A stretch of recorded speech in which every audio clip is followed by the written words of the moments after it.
many times have you heard that nothing ever happens in Carlisle? That we're a working class border city who work 9 to 5 and then drink their sorrows away afterwards? That you won't find anything in terms of nightlife unless you go to Newcastle, Glasgow or Manchester? But what if I told you that we have a rich cultural heritage of rock music? And not in the namby-pamby Mozart once sent a letter here. In the fact that we, as Cumbrians, are the ones that kicked the Beatles out of the Crown and Mitre. We're the ones who snuck into Iron Maiden. We're the ones who lost our hearing at Motorhead.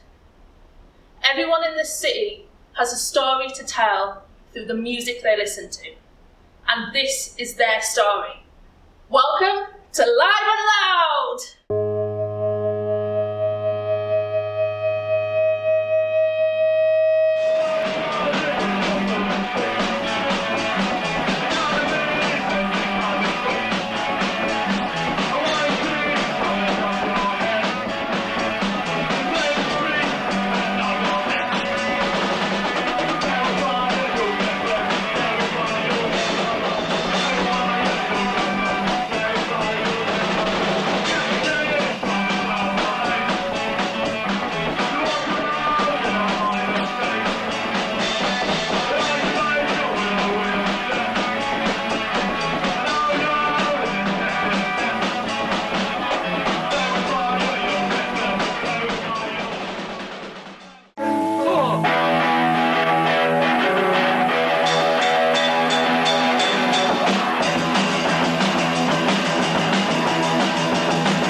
Hello everyone, I'm here with Jamie Tickner, one of the founding practitioners of Carlisle's concert going scene.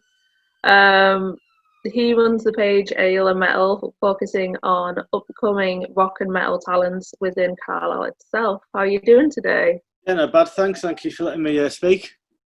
No problem. So just wondering, obviously you were saying you've been going to concerts in Carlisle for around 25 years. Just wondering how you first got into the Carlisle music scene. The last few years of school, the friends we were with, friends with some of the older sixth formers, and they had what was called CAMP at the time, which was Carlisle Alternative Music Project. And this was a couple of concerts at the Richmond before it was the Brickyard. And there was a band called Silent Bob. I remember seeing them. They were like a ska band. There was Opiate. They got pretty big. They actually got on Visible Noise Records at one point. There was Fairtac, who has Mikey from Traverse Massacre on drums. So yeah, there's a couple of them still around. Yeah, I was only about 15, 16 years old. Not too sure if we're even old enough to be in the contest, but it was really cool just seeing this kind of stuff on your doorstep. Yeah, that is pretty cool. We've always had like quite a big and rich heritage of people coming through, like very famous musicians before they kind of became really big. Yeah, so just from what you've seen and experienced, how do you think the Carlisle music scene's changed, really? I think it seems to go in waves, to be honest. I remember when the recession hit, that hit a lot of independent shops and bars in the city. It also hit live music, like attendances weren't great because there was a lot of people struggling financially. So even when you're putting on a couple of bands for £3 or £4, that's still a lot of money for some people. I remember when I first started going to when it was the Brickyard, they had the Multi Sounds concerts, and they were very genreless. You'd have an indie band on first, then maybe a punk band, then gradually towards the end it'd get heavier.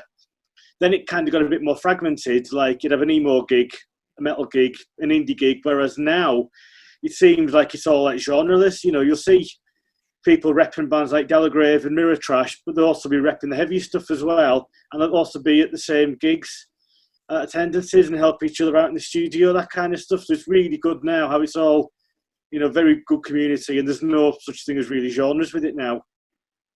Yeah, I've noticed that myself, kind of, especially. I think I went to see the Guns N' Roses tribute band when Target Rock put them on, and they had like a proper death metal opening band on.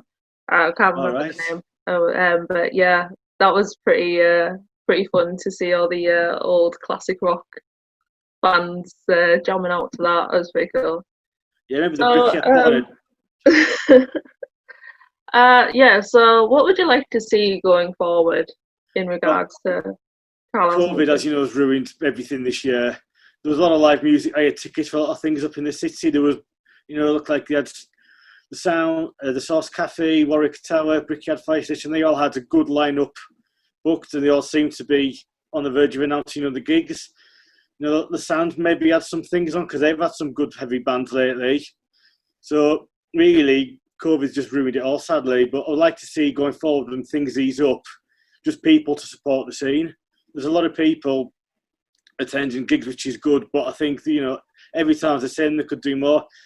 It is good you see a lot of the same faces at the concerts, but in the same vein, you'll see people walking on the lanes with band merch on, who you think, you would love to see such and such a band tonight. It's just kind of getting the word out, really.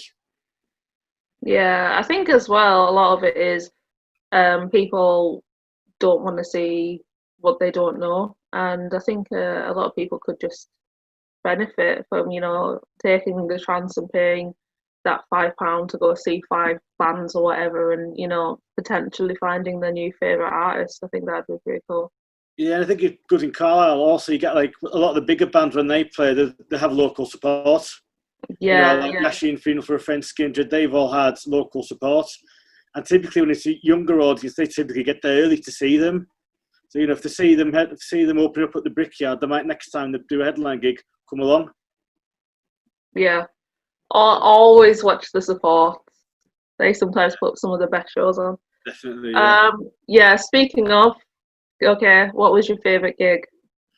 Of all time, probably the first time Funeral for a Friend played was a bit crazy. It's about £2.50 a ticket, and they didn't clear the table, chairs or pool table away, so people were using them as like diving boards. I think Matt Davis in Kerrang afterwards just described Carlisle as, I don't know what they put in the water, but they need to take it out. I don't think if it is how crazy it would be. You know, I don't even think they had an EP out at that time. Maybe four music videos on P-Rock. Yeah, I mean, the first time Skin Dread played was up there as well, because prior to that, I've only seen them at festivals, so to see them doing the club tour, you know, that was crazy from front to back. And probably the bigger gig, Frank Turner at the Sands. That was really good, especially with his full band, because he's played the year before with Millie and Dead. I think he's played the Brickyard twice, just doing his guitar, but with the full band, that was really good. Yeah, Frank Turner's really, really good. But yeah, that's one of the things I've missed in the COVID times, because when the Brickyard gets jumping, it gets jumping. Yeah. And it just goes mental. All right, well, thank you, man, for coming down and talking to us today. You've been absolutely fantastic. Thank you. See you later.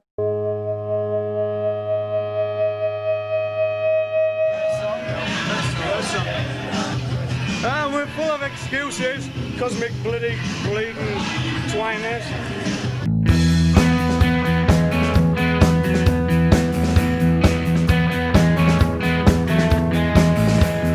Met a waitress, she tried to bruise me. She pulled the wool down, and I could see right through it. She gave me the wake-up call that I really needed. I tried to forgive her, but baby, I'm not that bad. Those are the happy times. Those are the happy times in the skin and loft.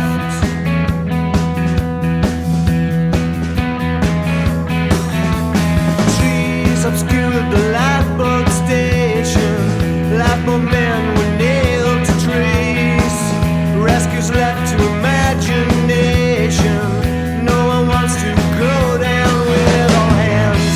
She put a smile on my dial. Sweet little deceiver. She knows that the gods smile down on the eager beaver, yeah. Those are the happy times. Those are the happy times. The hip-hop happy times in the skin and loft.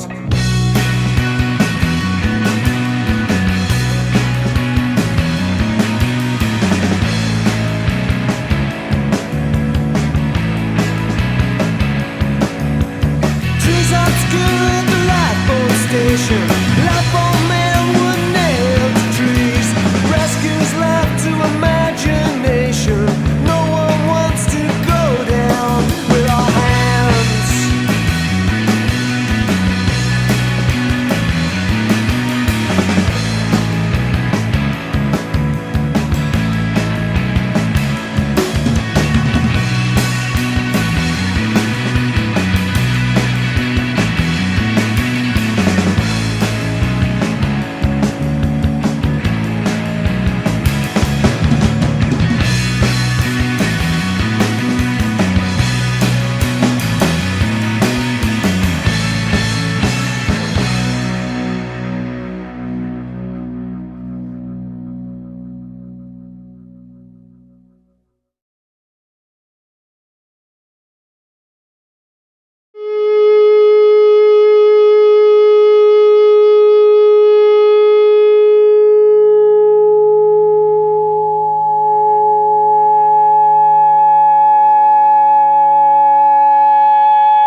You know, they teach us about the Industrial Revolution and Carlisle's part to play in it in school, but they don't teach us about our most important revolution, the punk revolution. Back in the 80s, some punks got together to make their own album in collaboration with each other that became the legendary 8 from 80s album. We now talk to two people, Chris and Sean, about their memories around the creation and their long-lasting effects it had in the city of Carlisle. Hello everyone, we've got two very special guests with us today. We've got Sean and CJ, massive back in the scene in the 80s. How are you doing, guys? Well, thank you very much. How are you? I'm alright, thank you very much. And I'm doing fine too. Just tacking on in the end, guys. So you guys were big in the Twisted Reel, and you've got lots of connections to the Carlisle scene and, you know, the Carlisle bands. Do you want to talk some more about that? I think back in maybe 77, Carlisle was not the best place for punk. One of the main places that put on shows was the Market Hall, which is now a fruit and veg place. But at one time, it used to hold concerts, and there was a chance that the Sex Pistols were going to play there. There was a chance that the Damned were going to play there. But because it was run by the council, and they got kind of cold feet about this nasty thing called punk, both of these things were cancelled. At the time, the first Carlisle punk band was probably like a sort of an art school band, and they were called Skid Marks, and they did an art ball. It was kind of sort of punk. They played punkish music. And then from there, like a small scene kind of set up. One of the first bands were called the Ironing Boards.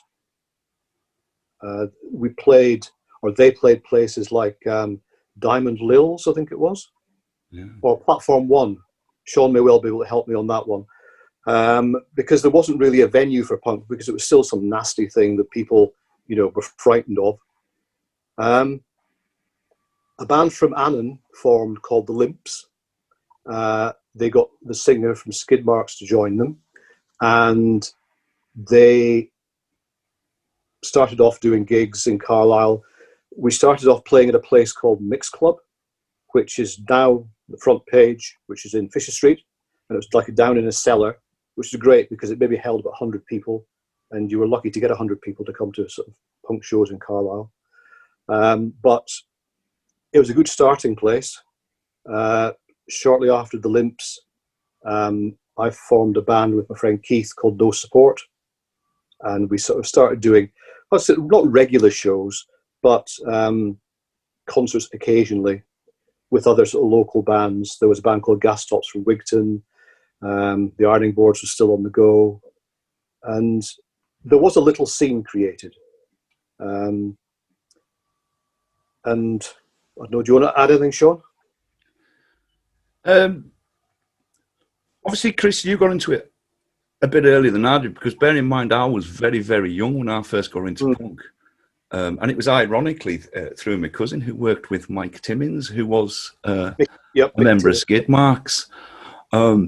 Now I can remember the Limps No Support posters and the Thin Yogurts as well, a little bit later on. But you're right in what you're saying. There was definitely a lack of venues.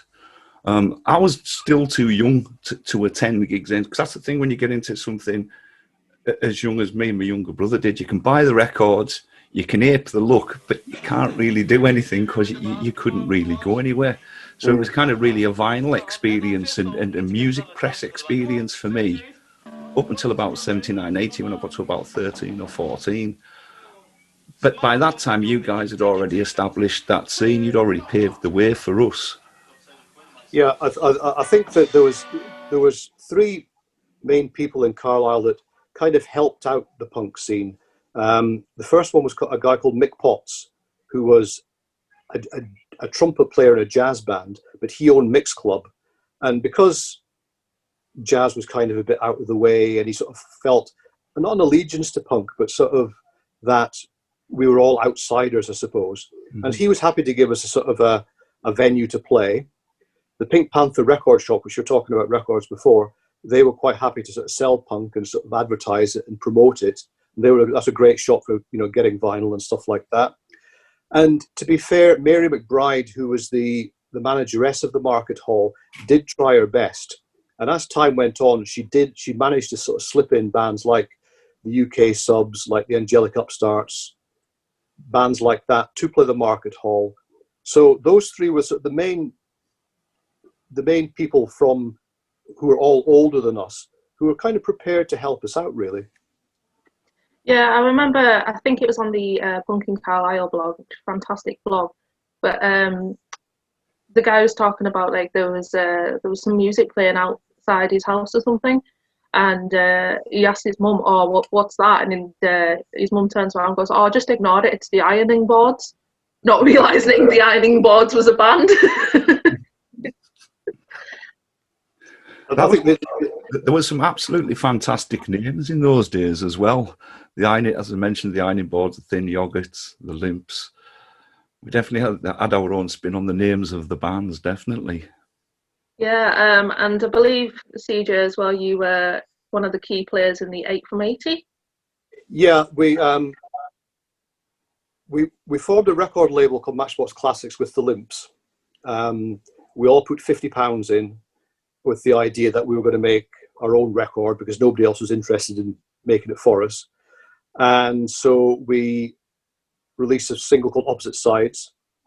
With the money that we made from that, we didn't really make any money, but the money that came back in, we were able to do the second release, which was called Another Matchbox Classic. And then the third one, we sort of thought it might get a bit boring just doing the Limps and no support all the time. So we decided to do a compilation of bands who were on the scene in Carlisle, and we managed to get it down to 8 bands. We knew that if we released the single and it played at 33, we could get 10 minutes worth of music on it. So each band who signed up were allowed to do a 2.5-minute song. So that was kind of quite tight. And so we did that. John Peel from Radio 1 had been really decent to us. He played the first single, the second single, and he played the 8 from 81. He played 4 songs one night and then flipped it over and played 4 songs the second night. And because of that, we managed to get a repressing out of it, which is really good for us. And it kind of put the name out. You know, Matchbox Classics, it's not the most amazingly known record label in the world, but it is. People have heard of it before. So, you know, and a lot of it is thanks to John Peel as well. So, like, coming in from an angle, softly, Chris was behind the 8 from 80 EP. I can remember seeing that when it was first in the Panther, and that to me was really important. I'd even go as far to say, to me, it was revolutionary because it proved it could be done. And it wasn't just in making your music. It kind of, to me, it signalled the fact that anything you wanted to do, whether you wanted to write a fanzine, whether you wanted to try and get a cine camera, anything you wanted to do, you could actually do it. You just actually had to have the nerve to go out and do it, and just kind of it really signalled a sea change for me personally, which not only influenced just the music, but just this whole thing. Later on, I'll go on to kind of do kind of parties, either hip hop or house parties. Everything I learned during those opening stages of punk, from people like Chris bringing out the 8 from 80 EP, Sheila and the late Pete Mitchell putting on their gigs.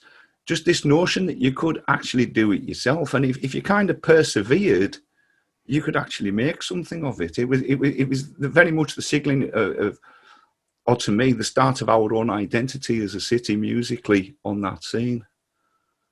Yeah, I think it was just, I fully agree with you. I think it was so influential just in the fact that even today, there's this kind of mentality that you've got to move to the big city, you know, to get your name out there. You're not gonna get anywhere in Carlisle, which, I mean, you guys proved that, you know, you can just do it yourselves. Mm-hmm. And now we're in an age where we've got, you know, everything at our fingertips with SoundCloud and Spotify and, you know, mixing software on your computer, that you can put it out there. You don't necessarily have to make a big pilgrimage to London and, you know, beg to be signed anymore. You can kind of do it yourself, because punk was all about DIY and, you know, not listening to what anyone else says, just kind of do what you want to do. It also made it much more accessible, because obviously you knew the bands were local, the label was local, you could meet the people behind the band, often in their place of work in Carlisle. And that to me was really important. I always thought it's a seminal piece of Carlisle's punk history.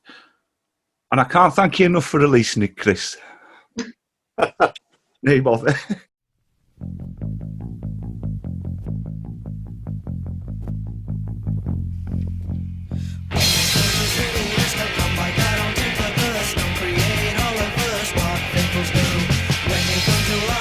See us carrying on, we should do it for the least, so why don't you walk into the place of work, walk into the school, walk into the town, just walk it as a rule. Walk into the place of work, walk into the school, walk into the town, just walk it as a rule.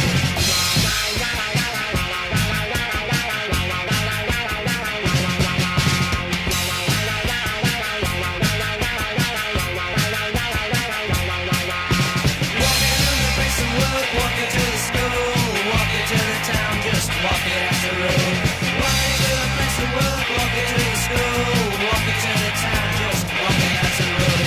When you go to the show halls, always turn to the first court, get out there with all the mobs, don't waste time. When you go to a football match, and for money don't track, so a burst shoot your guy, just a grind. Walk into the place of work, walk into the school, walk into the town, just walk it as a rule. Walk into the place of work, walk into the school, walk into the town, just walk it as a rule.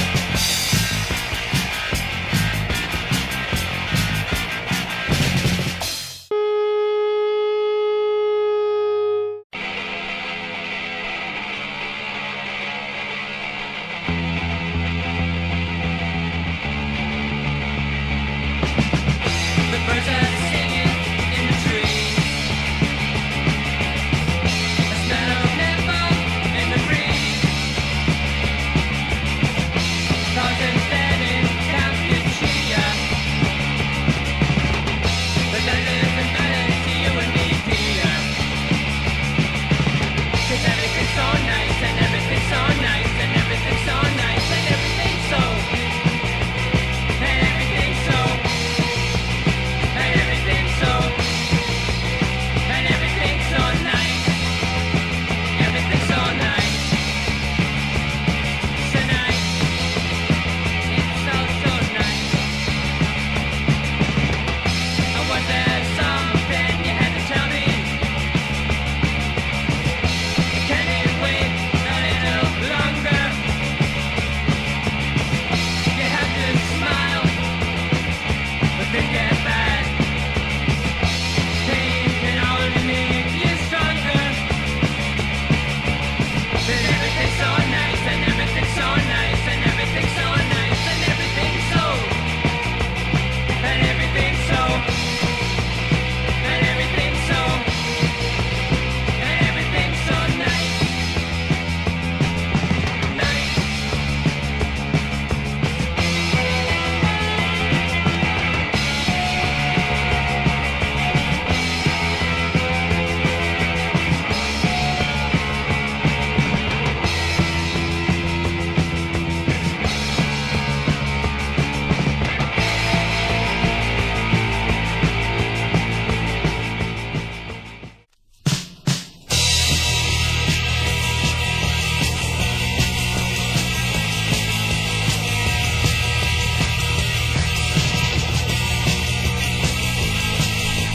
Too many people in the city, and they're all living in greed.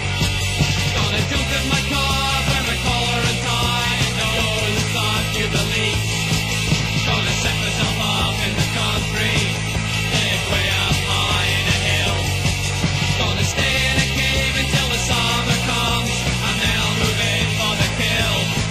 They'll be mine with millions in summer, with nothing better to do than to sit in a field and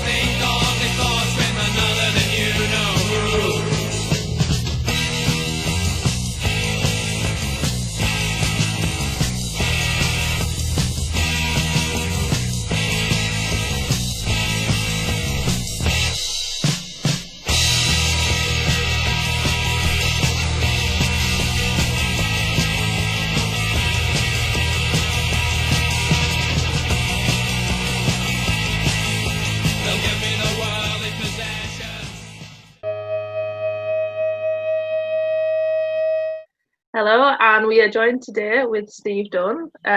You may know him as the one of the talents at the fire station currently, but you've been around the music scene for years and years and years, haven't you? Yeah, I mean, first band was in probably about 1980, something like that, which sort of takes you back to a complete different kind of universe when it comes to stuff like music. You know, we didn't have like the internet or anything. We had like jiffy bags and cassette tapes. That was our Google. And Letraset instead of like all the lovely digital art stuff. Wow, well, you'll have remembered all of Pink Panther Records and everything then, if you were around at that time. Oh, yeah, I used to hang around there a lot. Yeah, probably more than I should have. it was a good way to hide from education. I shouldn't say that's a very terrible thing to say. I didn't do that a lot, of course. But no, you were just educated in music, that was all. Well, that's right. And it felt like that because, when the new releases were coming in, there was so much new music coming in all the time, and it was such a nice place to be, And the Panther was linked up with the Market Hall for like tickets for some of the bigger gigs, stuff like the Jam. And I ended up getting like the #1 ticket for the Jam, who at the time were my favourite band, and it was like, oh my God, absolutely great. So, did you ever sneak into the Market Hall, or was it purely ticket based? Oh, always purely ticket based, of course, of course. And it was hilarious. The Market Hall was hilarious because it had a glass roof. So in the summer, until it got till nearly when the concert was finished, you couldn't see any of the lights because the sun was shining in. Oh dear. Fantastic. Yeah, so I was just wondering, like, obviously you've been around since the 80s. How did you get into all this stuff? Was it just purely hanging around the record shops, or was there a definitive moment when you thought, this is for me? I think my biggest definitive moment was when I first heard the Beatles, and that's going way, way back. And like heard Harmony for the first time, and it was like, what on earth is that? It wasn't just something you're listening to, it's something you're feeling. And it it did all these magical things to us. And I just sort of got really interested in melody and all of that. And then obviously when you get a little bit older, we start knocking about, well, it's back to cassette tapes. You'd make like tapes up with your mates and stuff like that and play in the bedroom and, get songs going like that. And then eventually 2 or 3, you'd be brave enough to stand up and go out and play it in front of 2 or 3 other people. And it just sort of grew from there.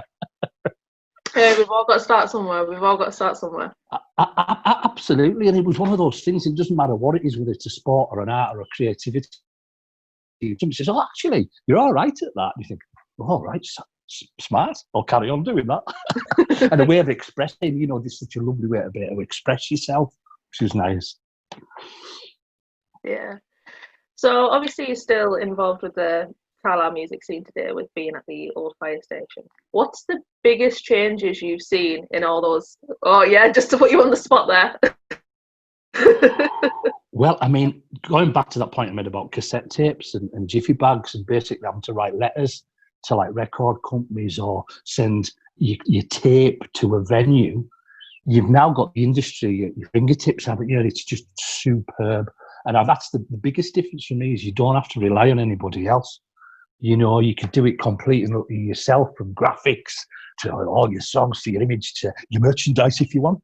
Whereas before, certainly when I started, you really did have to rely on other people. And I think it's much better now because you can completely control your identity. Because sadly at the time, people were getting money to make records, but it was a loan. It was never, and the record companies ended up owning people and owning their creativity.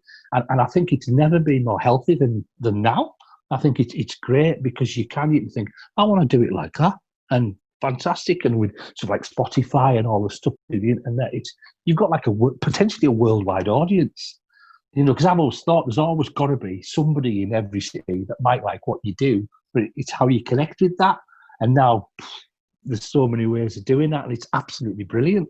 Yeah, I think in the post-COVID world, that's going to be one thing that's going to be really cool, in the fact that as we move into a more digital based, connectivity kind of thing, at least you can get your music out to that one person in Guatemala or something who probably thinks that your band's amazing and the best thing they've ever heard. No, that's it's absolutely right, you know, and it's really fascinating because we did some lockdown stuff, and we probably reach more people than if we'd been out playing physically live. It's like, oh wow, you know, which is good, which means you can just continue to be productive and once again on your own terms, you know.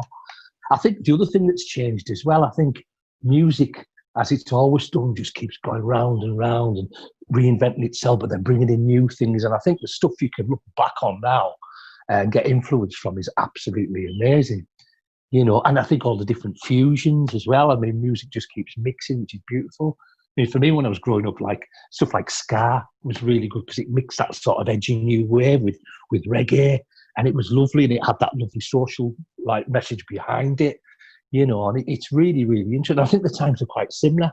You know, it's funny, the specials came to the Sands last year, and it took me right back to when the specials started in the 80s, and I thought society's pretty much the same, really. But no, it's exciting. I lost my friend there. Don't worry about it. That's what this is all about. We're all just having fun and like reliving the thing that we can't do at the moment, which is seeing live music. It's mad, isn't it? And you find like you know, the stuff that give you momentum and inspiration, I think whatever your art is, if you lose that, it's weird. I mean, I really struggled at the start of lockdown, going, oh my god, you know, because we had a summer full of gigs. You know, we're doing Kendall calling and stuff. It was like, oh, that'd be great. Then it was all gone. It was all, and just all of the little things that you do. Like I couldn't go and torture myself watching Carlisle United anymore, or you know, go bother people playing at them. And it's like, oh, what do I do now? And it kind of lost identity a bit, if I'm honest. You kind of, oh, do I do that? And sometimes it's hard to imagine actually having done that, or the year that we would have had. It's such a sliding door of a year, isn't it? It's like, it's really mental. Like even just so I've been watching this festival that they've been making in Newcastle, where on the Gosford racecourse, and it just seems so strange to see like everyone in their own little kind of fenced off area, considering, you know, only last year we were all kind of like pushed together in various little venues, you know, having fun. It's really strange. It's hard to imagine, isn't it? You know, it's like, did we do that? You know, because now everybody's like distance sensitive, and you know, heaven help you if you cough in public. You know, it's like, oh, dear me. But no, I thought it was cool, that thing in Newcastle, because it's SSD have done that, and they're the people who bring us like our bigger gigs to your fire station. So it was quite interesting to see them doing that. But yeah, into all the little platforms and stuff there, it's like, whoa. I don't know how they're going to deal with the lose and all that sort of thing, but you've got to start somewhere, haven't you? It's one of those things you've got to start to be able to get out. Because I mean, live venues, I mean, be lucky if it's early next year, I think. But we'll see. Well, you know, we'll see. Fingers crossed. So, what's your favourite band that you've had in the fire station then? Yeah. Oh, flipping heck. I'm giving you the hard questions today. Oh, that's really... I've got my quiz head on where you forget your own name as well. There's been so many. I mean, when Sean Ryder came, he was fascinating. Absolutely fascinating. You know, but Sean Ryder had his own rider. It was hilarious. He arrived 2 minutes before they were meant to start, got out of the car, walked on stage with his coat still on, did the gig while the band were finishing the last song, sewed his coat on, grabbed his rider, off in the car, and he was away before the song had finished. But they did a brilliant set. Peter Hooks was a great night. Loved it when we got Martha Reeves and the Vandellas, because I love all of that stuff. But there's so many. Pete Doherty's gig was a lovely one, especially when Carl Barrett turned up as his surprise guest artist. And we were lucky because the night before in Glasgow, it was his dog that was the guest artist, so we did pretty well. But no, there's been loads. I just love the dog being the guest artist. That is fantastic. I'm not sure. Yeah, what numbers does it together like? But he brought the dog on stage. It's a lovely dog, like a husky it was. That's fantastic. I think more shows need dogs. I would say so, yeah. So is there any dream gigs that you'd love to put on, or? Well, this is interesting. As we're talking, I'm thinking I probably need to tell you the latest news actually with the old fire station, because the City Council are leasing it out. So, which I have quite a lot of feelings about. I mean, I can see that, you know, where the world's going to go next year, and maybe it's wise. But yeah, it's. I don't know all of the details yet, but I won't be running it. Oh no! So we've kind of come out of all of this, and it's like everything's changed. Yeah. Oh. Now I fully expect that it'll carry on in the same vein. You know, without, you know, I think so. And I mean, you know, agents really like the place, and I don't think it'll lose that.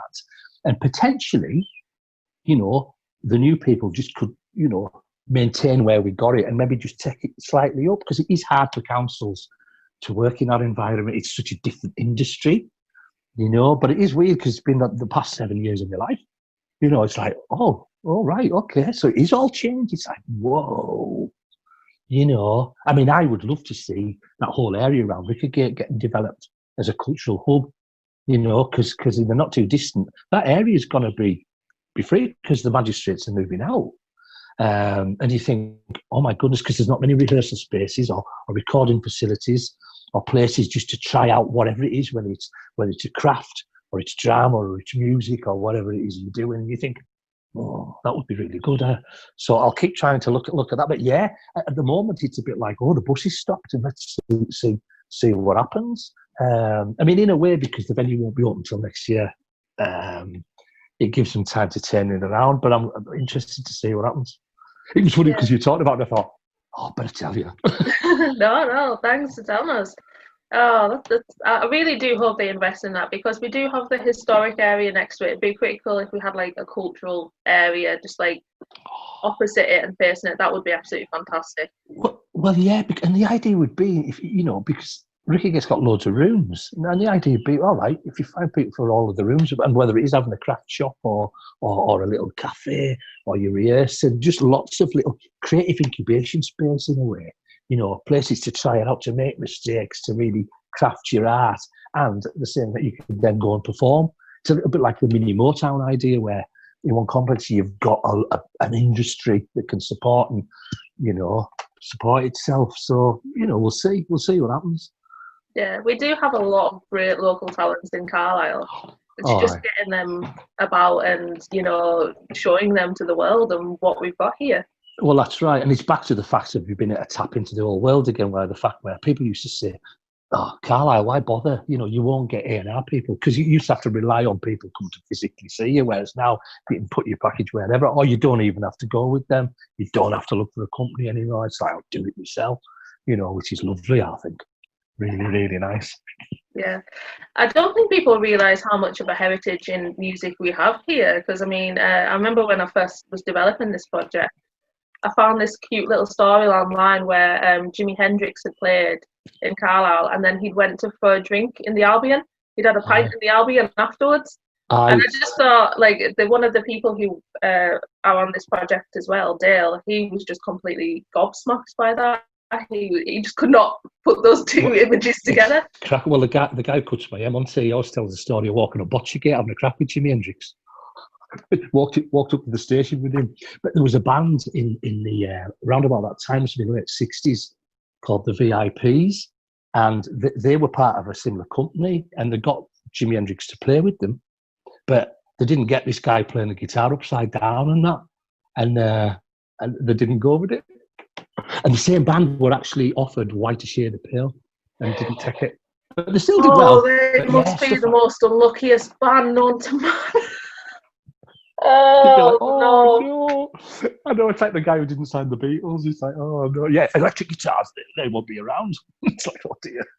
But yeah, Jimi Hendrix, brilliant. And I mean, you know, stuff like, you know, we had the Stones, the Kinks, the Who, the Beatles played in Carlisle, you know, and it'd be lovely to get that level back. It really, really would. I mean, how you do that's another thing, because it's mega money now. Yeah. But I mean, like when the Sands got the Stone Roses, that was just sublime. That was fantastic. Yeah. Oh, just what an event. I think I've said it before, but one of the main jokes in the Brickyard was that apparently the Kasabian tribute band brought more people than Kasabian did, and I think it just kind of shows that although they're really big now, they weren't that big in the time, and I think you just kind of got to take that chance on, oh yeah, this band seems kind of cool. It's only a £5 to get in. Why don't we check it out, you know? It's crazy, isn't it? It's absolutely crazy. And another thing about tribute bands is as well, they often take themselves more serious than the real band. You know, you're like, oh, come on, come on, the pantomime band, stop it. I shouldn't say that, you know. You know, no, because there's some very good ones, you know. But yeah, flipping heck. And of course, the BRICKYARD had the Arctic Monkeys as well, didn't they? Yeah, which was such a coup. Absolutely superb. Yeah. And then they came back again for the big weekend, and they were just straight out or something, weren't they? Yeah, because I think they were announced quite late on the Arctic Monkeys for that. Yeah, they were like a surprise or something, or like a guest spot or something. I'm not quite sure. Yeah. But I mean, that was immense as well. That was absolutely superb. It really was. And I remember on the back of that, there was a handful of us starting a thing called Carlisle Music City, which was great for a bit, you know. But once again, in the end, you end up a very, very small amount of people trying to do something, and then resources are hard, and it went away. But the concept was a good one, you know. It was all to kind of have a bit of a legacy about that Radio 1 weekend coming, which is good. But the great thing is now in Cumbria, there's so many little festivals. It's lovely, you know. There was none of that years ago, you know, and it's absolutely superb, that. And there's a real identity to it, I think, and a real kind of scene, I think. You know, it is a shame because that whole summer scene's kind of being lost. But we'll get it back. We'll do it double. We'll do it. We'll bring back the scene. We'll get the Mohawks in the market hall again. Yeah. Hey, there's the thing.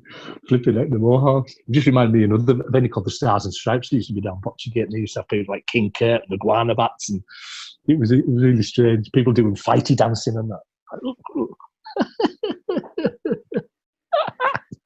Oh, that is fantastic. Anyway, thank you so much for your time today, Steve. It's been fantastic talking to you. You're more than welcome. Very good luck picking any sense out of any of it. It's all right. We're all moshers. We all like had done our brains in years ago. It's fine. Oh, that's brilliant. Hey, well, all the best with this, and thanks for involving us. It's all right. Thank you for joining. And I'll see you when the world opens up. Yeah, when the world's back open. Yeah. Hey, nice one. Bye. Thank you. Thank you. See ya.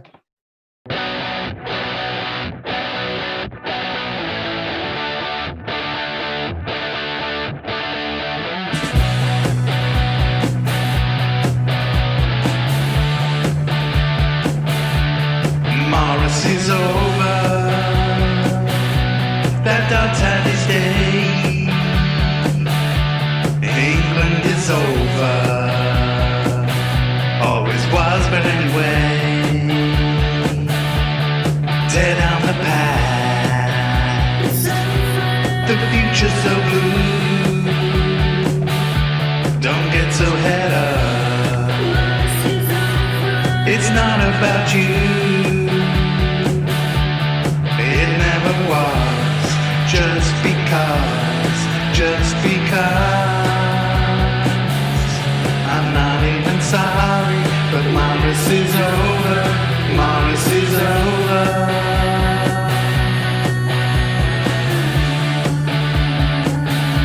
No need for a poster saying the future is cancelled.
feeling got lost in the meaning.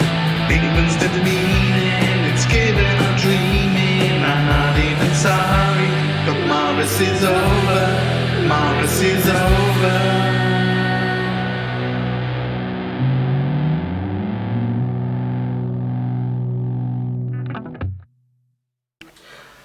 I'm sick of that, I'm sick of this, I'm bored with life and missing gigs. I should be a download off me fucking tits.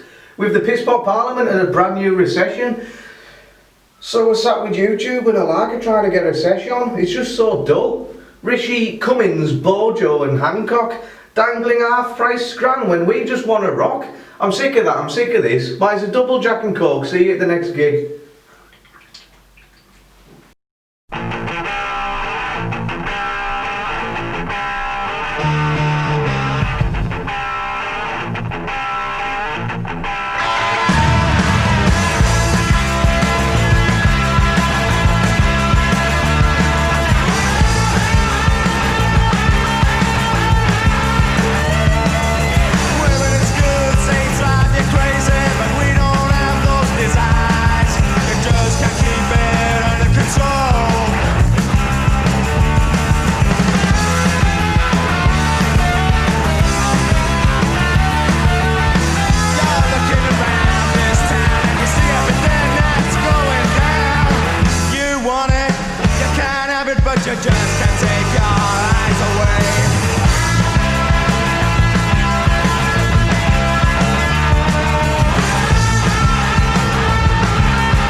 The lack of representation has been at the forefront of everyone's mind since the horrible and tragic murders of George Floyd and Breonna Taylor.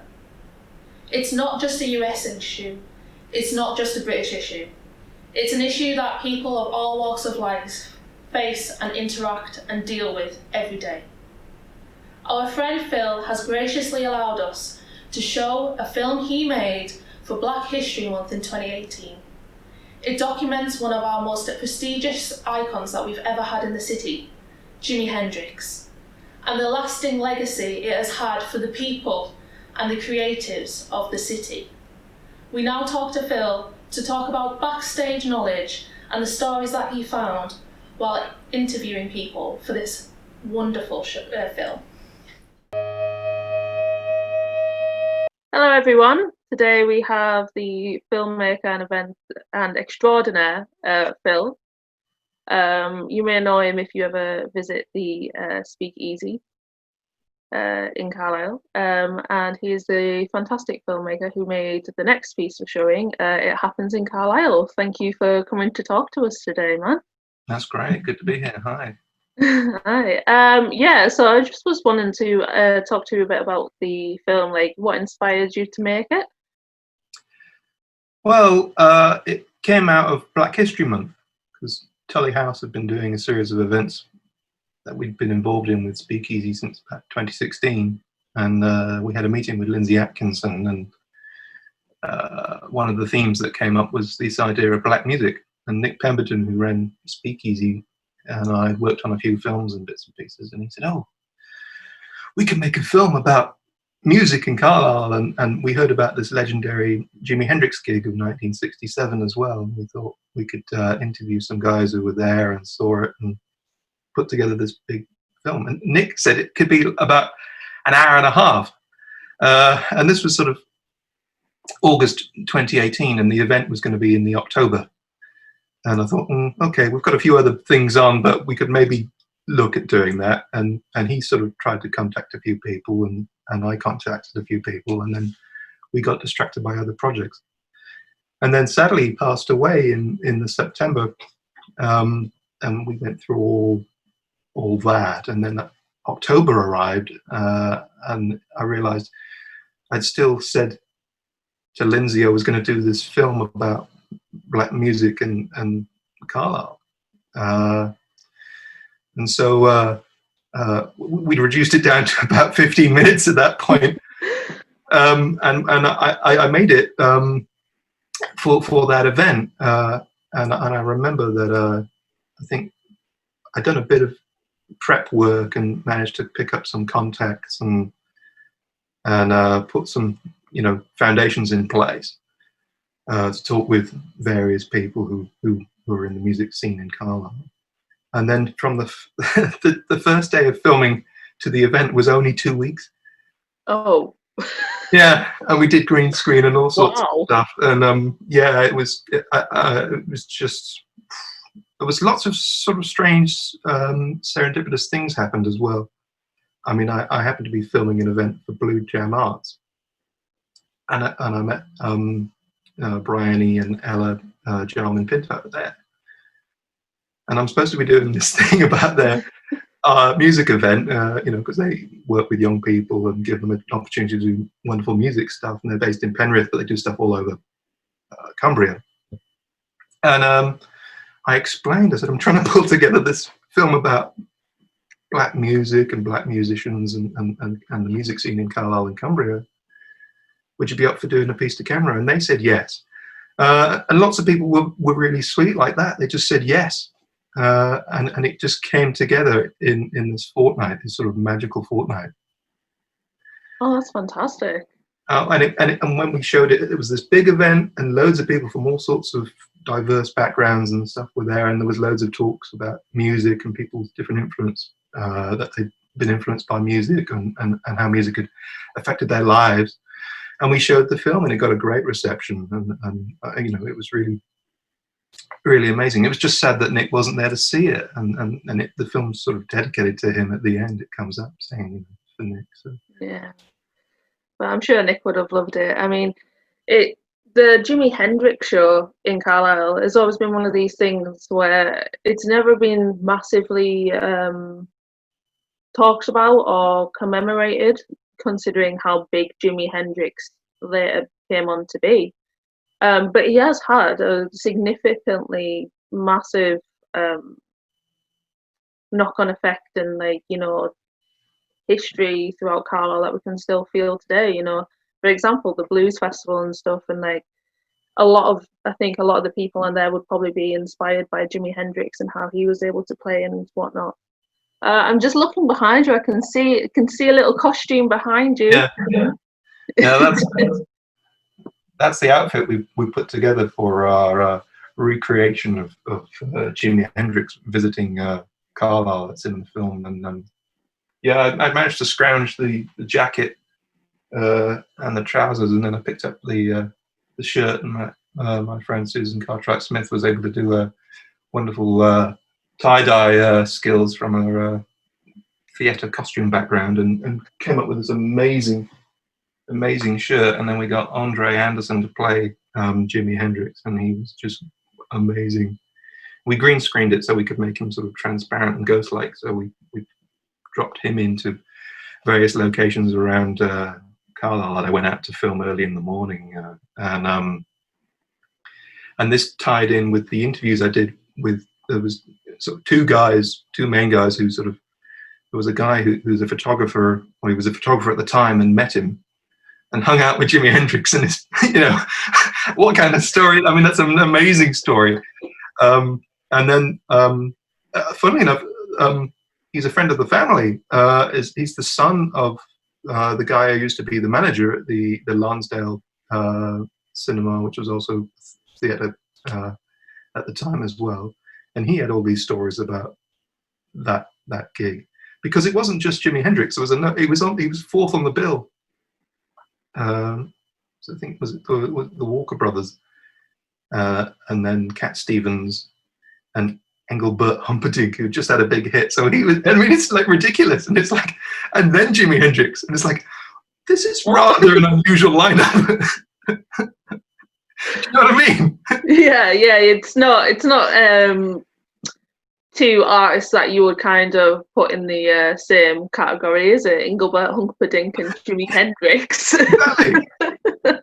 And I think the Walker Brothers got cross as well, because they were originally headlining, and then Engelbert Humperdinck ended up headlining because he'd had a big hit and he was a bigger star in the UK. There was some interesting stories that didn't go into the film, and if I ever get the chance to do like a longer version, I hope to do a bigger film about all the music scene in Carlisle. These stories will probably go into that. But yeah, I mean, Jimi Hendrix came to Carlisle. I mean, it sort of bubbles under the surface. Carlisle's quite like that, isn't it? I mean, lots of things happen and go on, but you only usually find out about it a week after the event. It's really bizarre, and I don't know why. I remember one of the people who is working on this project also worked at the Brickyard, and I think he said one of the ongoing jokes to this day is that the Kasabian tribute band brought more fans to it than actual Kasabian did when they played. I can believe that. It's insane. It's weird, isn't it? But yeah, thank you for letting us show your film. It happens in Carlisle, and amazing. Thank you very much. My pleasure. Thank you for giving us the opportunity, and thank you for celebrating music in Carlisle. I mean, we've got to celebrate these things, and I look forward to more stuff in the future. Thank you.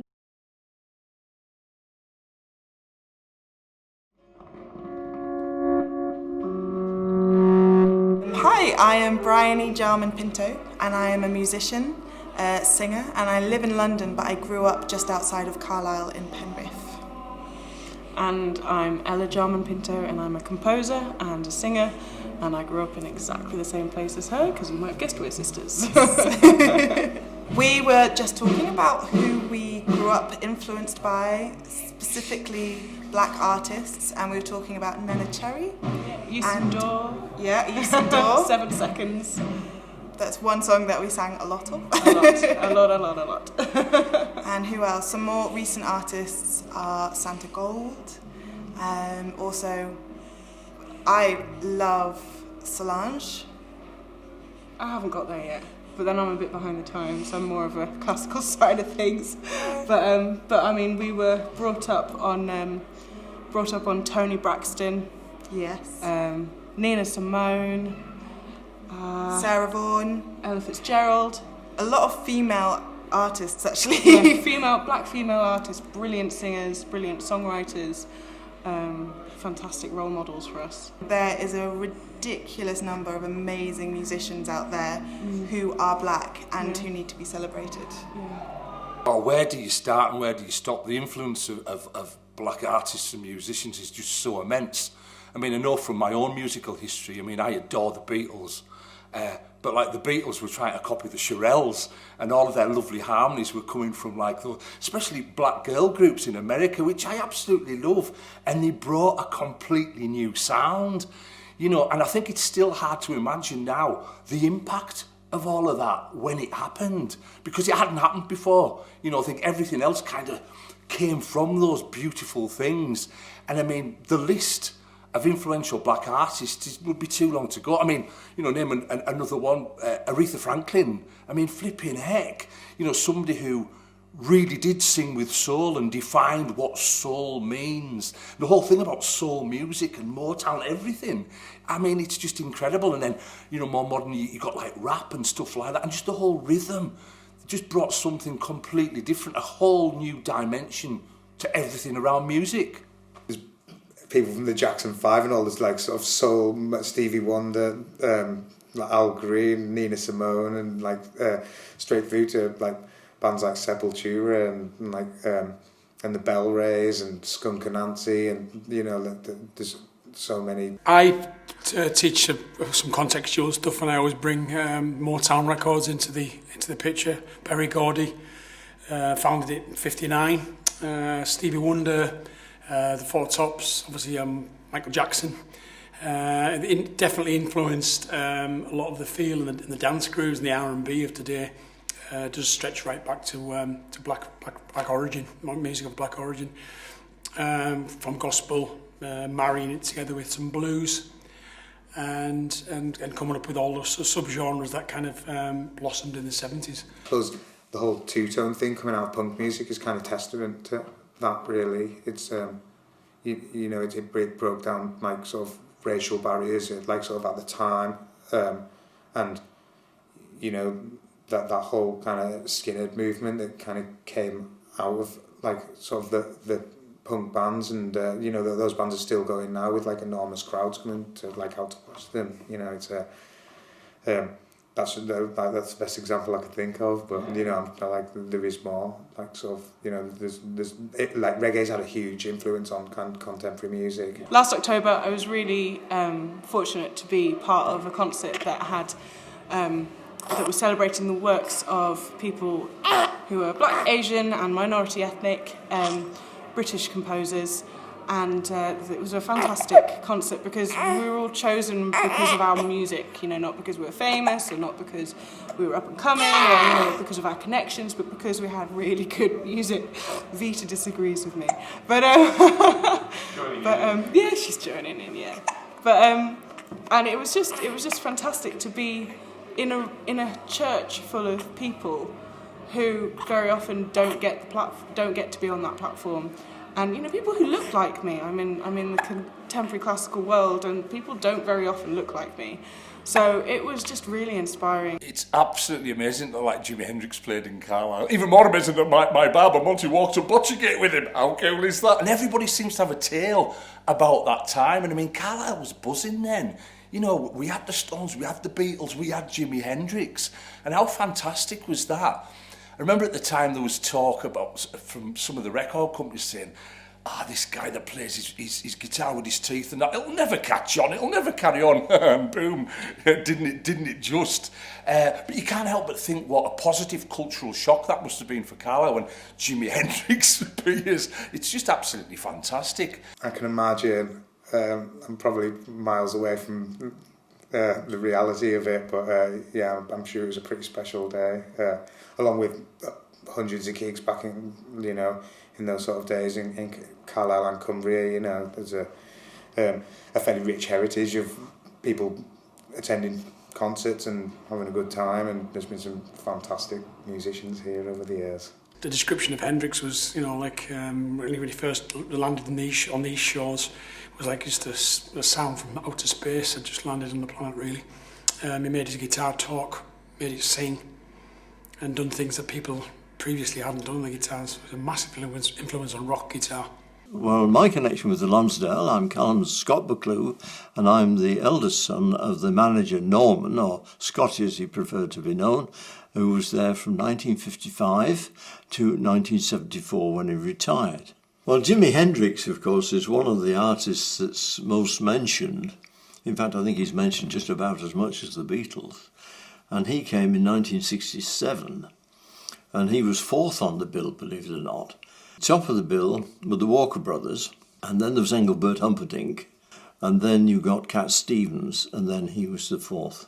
I must admit he was quite a character. From my own point, I was a stagehand, one of the stagehands, and I'd heard about him, but I'd never heard any of his music. which may sound strange.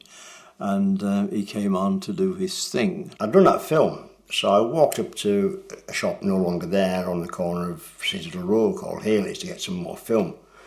While walking back, I saw a familiar face lurking outside what is now Bar Solo. And there was Mitch Mitchell, who I knew was from the Cosmo days as drummer with Georgie Fame. He said, "I'm just waiting for Jimmy." Across the road were the station toilets, which had wrought iron railings around them. And my first sight of Hendrix in the flesh was just his hair rising up the steps. And walked across, got chatting, "What you doing?" blah, blah, blah. "Are you lads doing a sound check?" "Oh, we've done that. We're at a loose end." "What are you doing?"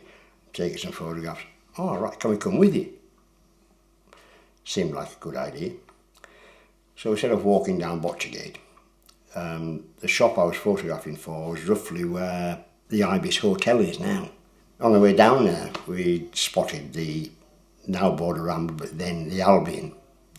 And of course the call of State Management Bitter came into the equation.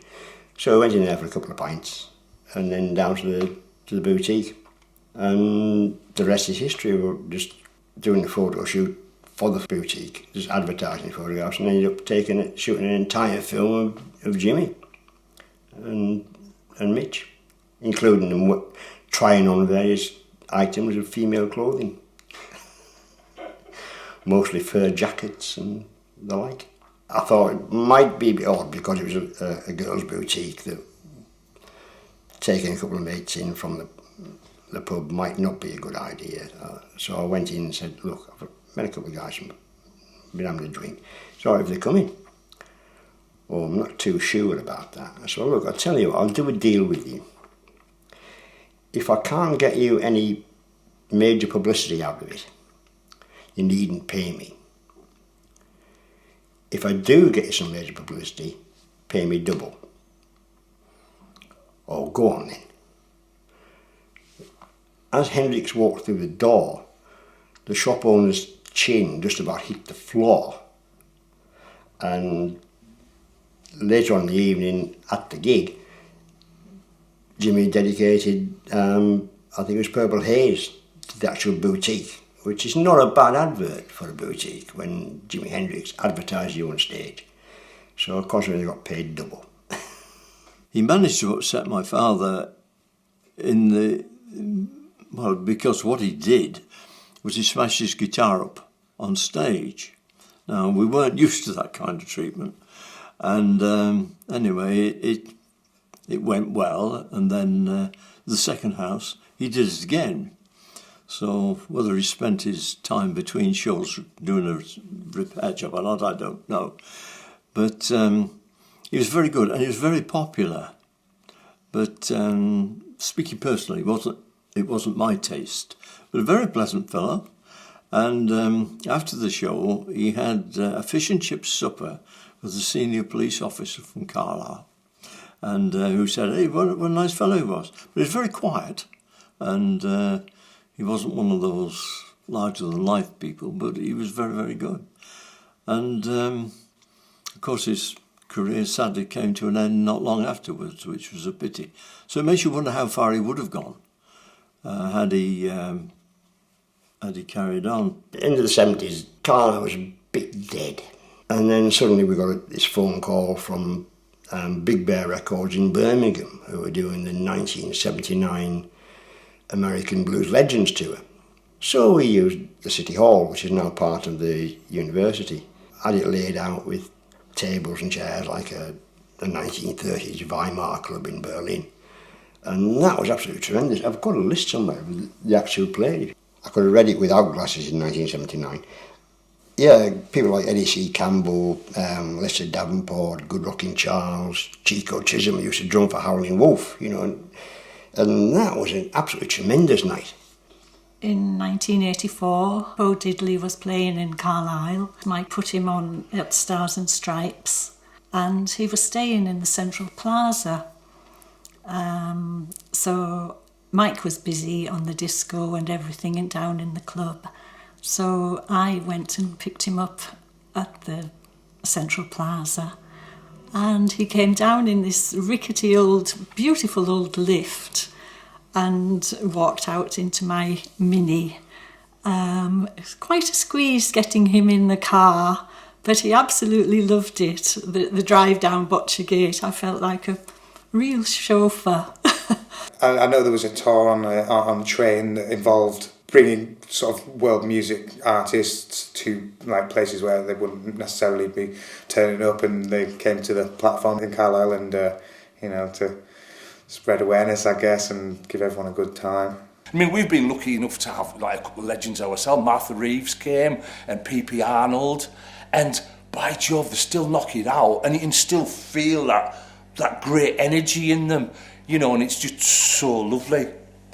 Today has been an event that's organised by 2 members of the Cumbria community and funded through Jazz North. And Jazz North has been giving the funding out to areas in the north that wouldn't usually get them, like this place at the Upfront Gallery.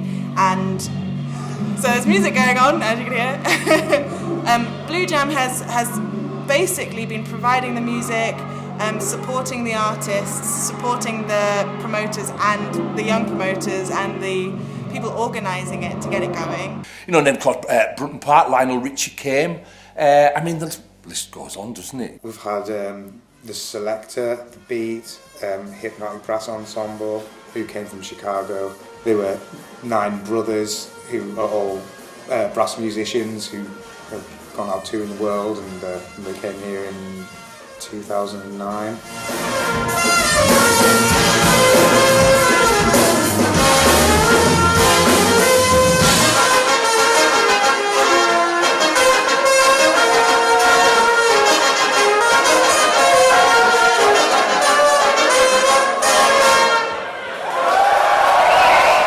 It happens in Carlisle. Yeah, it'd be like sort of, you know, we've been doing it for like 17 years now. There's like sort of, you know, sometimes we might get more acts than other times, but you know, I think reasonably consistently there's been elements of like world music and like sort of and black music being represented in like sort of in here as well as, you know, other places in the city. I mean, to be fair, as a venue, you never define it by anything. You just want good artists coming, you know, people that the people can respond to and connect with. You know, we'll keep doing that as much as we possibly can because it's fab.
again, everyone. We are here today with Andy from one of Carlisle's most recognisable music venues, the Brickyard.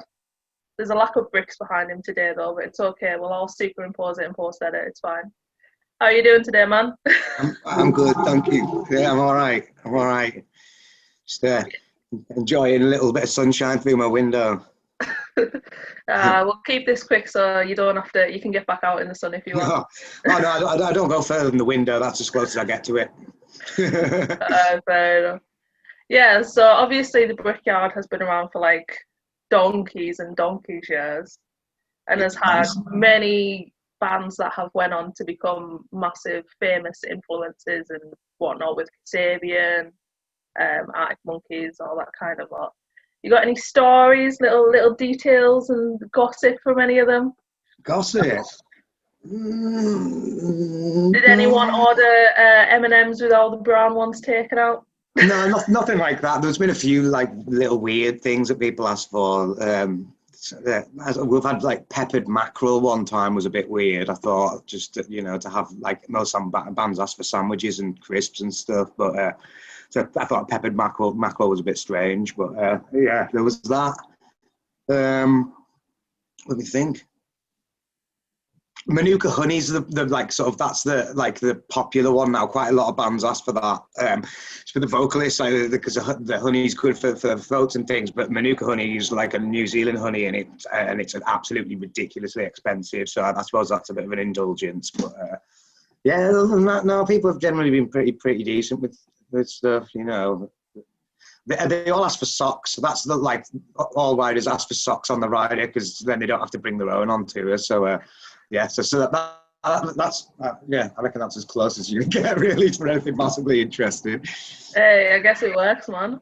Yeah, totally. So, like, what do you miss the most about being closed as a venue? Because I know, obviously, with COVID, all music has live music has stopped at least. Yeah, I just think being at work and being busy and having stuff to do and have people enjoying themselves. I don't know whether it's so much a step back. It's more of a like just treading water, as it were. It's like we've just been, we put a lot of work into into a lot of things, and it's just there's been a lot of sitting around, and we've done a bit of painting in this time, but it's that's about as exciting as it's been. That place needs a racket made in it every so often, and it's been a long time. So I've noticed that you've been advertising the Let the Music Play hashtag that's been going around and stuff. Uh-huh. Would you be able to tell us a bit more about that hashtag and what it's all about and whatnot, and your involvement in it? I mean, as far as the kind of involvement goes, it's just basically making people aware of it, just so the whole like industry of the arts and everything doesn't go unnoticed, throughout all of this, and how it's not just the kind of venues that are suffering. There's the people that work in the business, as well as all the tech crews and road crews. There's the two bus drivers, and just on all these people are all struggling. And it was just to kind of, I suppose, draw a light to to the importance of it, really, I suppose. So and then Mark decided he was going to come down and do some laser work outside, and we just thought it was a pretty cool idea. So we went and had some fun. It's just nice to use the building when we haven't done anything there for such a long time, Yeah, I've heard that you've also started making merch in the building and stuff to represent while it's all been closed. Yeah, well, it was just a couple of the guys had the idea. I mean, we've kind of talked about it for quite a long time, and it seemed like a decent time to do that. So yeah, we did a bit of screen printing in there, and we had a little bit of a production line, and it's gone great. It's been really good. We've got quite a successful clothing brand now. We're going to have billboards soon with David Beckham wearing it or something. Our t-shirt. Dolce & Gabbana, eat your heart out. Yeah, totally. It was nice to have a couple of weeks where we were just getting on doing it when we had stuff to do, and we've done quite a lot of we've done quite a lot of renovation in this time. So hopefully when we do get back open, people will notice there's some quite big changes we've made. But You know, it's just, like it's not the same as actually opening and having events on. And like I think the kind of heartbreaking thing is just the amount of like events we've got to reschedule. It's all these bands are relying on us, like sort of relying on going out and making a living, but like and us like sort of working hard to promote those and sell tickets, and then for them ultimately to just get rescheduled to like 2021 and. We're currently like rescheduling a load of shows that we've already rescheduled once, because at the time we didn't realise this was going to be going on quite as long as it has. So like that's I suppose what's been quite difficult is just seeing all these potential good nights where people were going to enjoy themselves and getting waylaid. Like luckily we haven't many cancellations, but. I'm just hoping when we do get back open, we're going to be really busy and there's like, we've got, full calendar, but when that'll be, I don't know. Fingers crossed for you, man. So where do you see everything going on from this? Do you think music will change, like live music will change, or I think probably in the interim it'll change. Like, I think, I think it'll have to change, like sort of as long as like, this whole kind of social responsibility thing goes with like sort of, there will have to be some kind of amendments made to like sort of the way that like I suppose the crowd like conduct themselves, and also us as a venue kind of like operate things as well, But until we actually are allowed to open, it's really hard. It's really hard to say exactly how that's going to work. I don't think any kind of the regular gig going crowd want like could be side tables with like waiter service and stuff. It's just like for me it completely defeats the object. So. Like that's a tough one. I don't know. Like, sort of, I'm kind of hoping that one day we get to go back to normal again, and people get to throw themselves around and have a good time. But it might be a while off. Yeah, fingers crossed. There's nothing like being in a nice sweaty gig, like all piled in together. Totally, that's what it's all about. And but.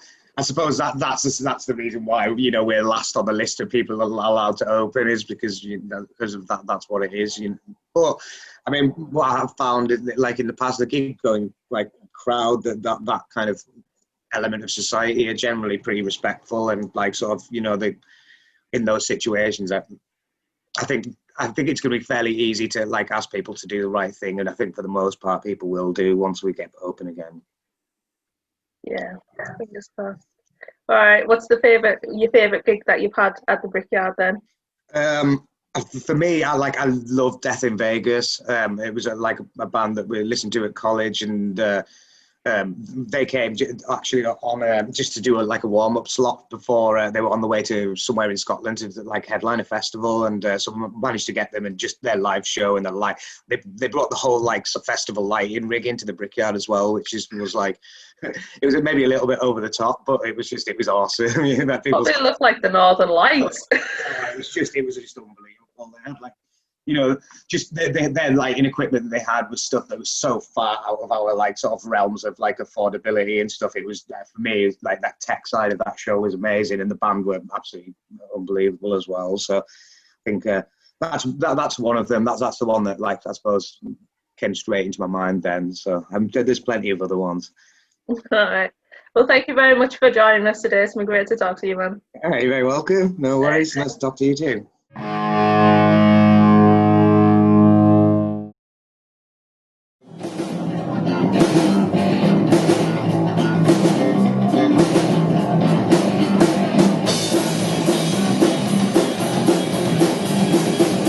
My name's Rob Norman and I'm with the Scuzz-style.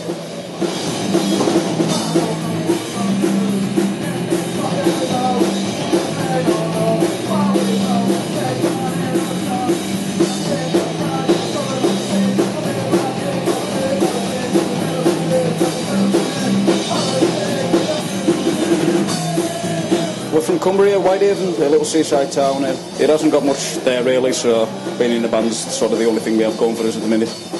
We play a few local gigs to start with, just to sort of get us on the track, but we're doing a lot more wide berth gigs now. We're playing in Morecambe, we're playing at Rebellion Blackpool in August. That'll be good for us. Yes, lots of gigs everywhere. We've always been a band together as friends before we became an actual band. We got together maybe about 4 or 5 years ago. It was at a music charity that put on nights where people could go play music and jam together, and we just sort of got together doing that, and a couple of the lads couldn't even play their instruments before we actually started the band, and so that helped them learn. They can play it now, and so thankfully we're all sort of getting better as we go along. It's just a big learning curve for us, really.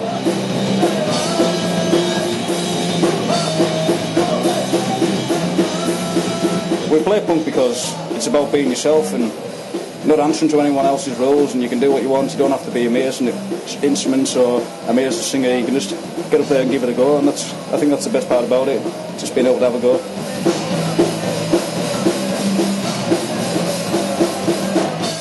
We write our own stuff. We sort of write about the things in our generation, the things that are going on right now, whether it be politics, elections, or just general pissing about, and maybe write a few funny songs about things that you shouldn't really joke about, but we like people to turn their noses up sometimes, just sort of have a giggle. And you can't really take life too seriously. You've just sort of got to take the bull by the horns and enjoy life while you can.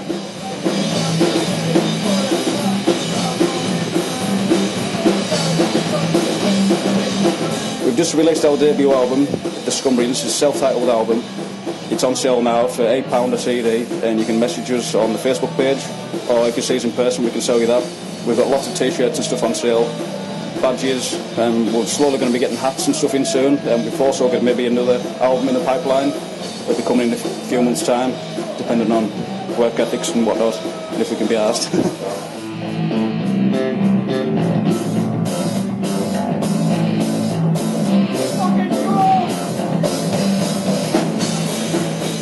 You enjoyed coming to Morecambe? Oh, we love it. Are you here for the whole weekend, or?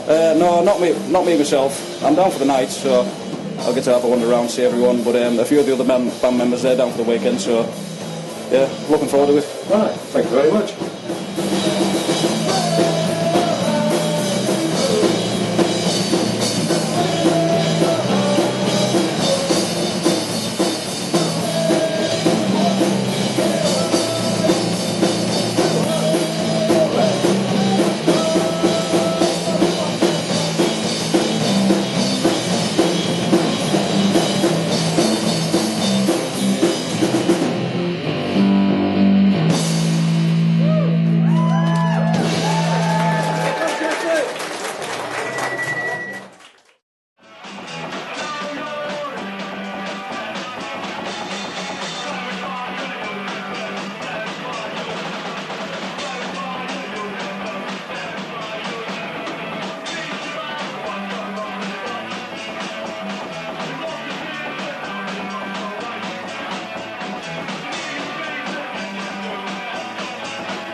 Now, as much as I would love to say that I am Wonder Woman pioneering her way through the arts and the punk history of Carlisle, documenting it all in my steadfast, in a one-woman army, that would be a lie.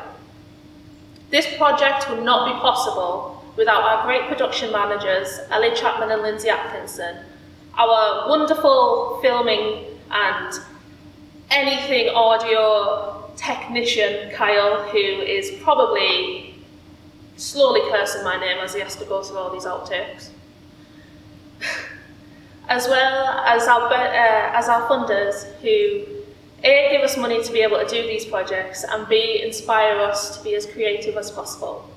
These being Blaze Arts, Curious Minds, the National Lottery Heritage Fund, and of course, the fantastic place we are filming today, Tullie House. This is not the only project in as what now has become the Festival of Hope. It is just one strand in a greater tapestry. And if you want to find out more about us and any other projects that we are doing, you can find it in the link below that should be showing right now due to Impa's technical magic. But give it 2 hours, don't click off just yet, we've got more for you to come. Hello everyone, we have a very special guest again with us today, Ross from the Futureheads, amongst many other things. How are you doing, mate? Hello, I'm good, thanks, Ali. How's things for you? All right, just slowly melting in this heat, but it's fine, it's fine. So obviously, need the air to clear. So obviously you've had a lot of experience. You had your first song in 2000, you signed in 2003. what are the real differences that you've kind of seen in that time period between, you know, releasing your first album and getting signed to like how the music industry is now? Yeah, well, yeah, a Nothing huge too amount hard of to start changes. with I mean, there. you know, I'm starting to sort of think back to our beginnings now, and obviously it seems like a really long time ago. And you know, when we first started out as a band, like MySpace was the thing. You know, we didn't have YouTube. There was no. I don't even think Facebook existed. Well, it definitely didn't. And people were building these like weird little websites on something called Geocities. So like the internet was still kind of like a curious little portal into another world, you know. And I think for us, the idea of sort of a small band from Sunderland being able to like break out and go on tour and play outside the country and put records out and stuff, there was no blueprint for that where we were from in the northeast at the time. You know, we were sort of quite content being part-timers, thinking about doing other things with the rest of our lives, and then this opportunity sort of come along out of nowhere, and before you know it, you're on this kind of roller coaster that you don't know where the end point lies, really, you know. But thinking about the sort of changes in the industry over that time, I mean, obviously the way people buy music and consume music is the main thing. Streaming platforms, the value of music, how much people are prepared to pay for it, and the impact that that's had on the sort of economics of touring and stuff, you know, really how festivals have sort of come into the mainframe as the sort of the way that a band makes a living more than anything else, probably, really. And if you're lucky and if you're so inclined, maybe putting your music on an advert or something like that, you know, they're the sort of two main ways to get paid these days. But I mean, I would say at the same time though that at its heart, you know, music fans are still the same, and that sort of feeling of playing a live show hasn't changed. It's just all of the kind of machinations around it, you know, they're very different now. Yeah. Yeah.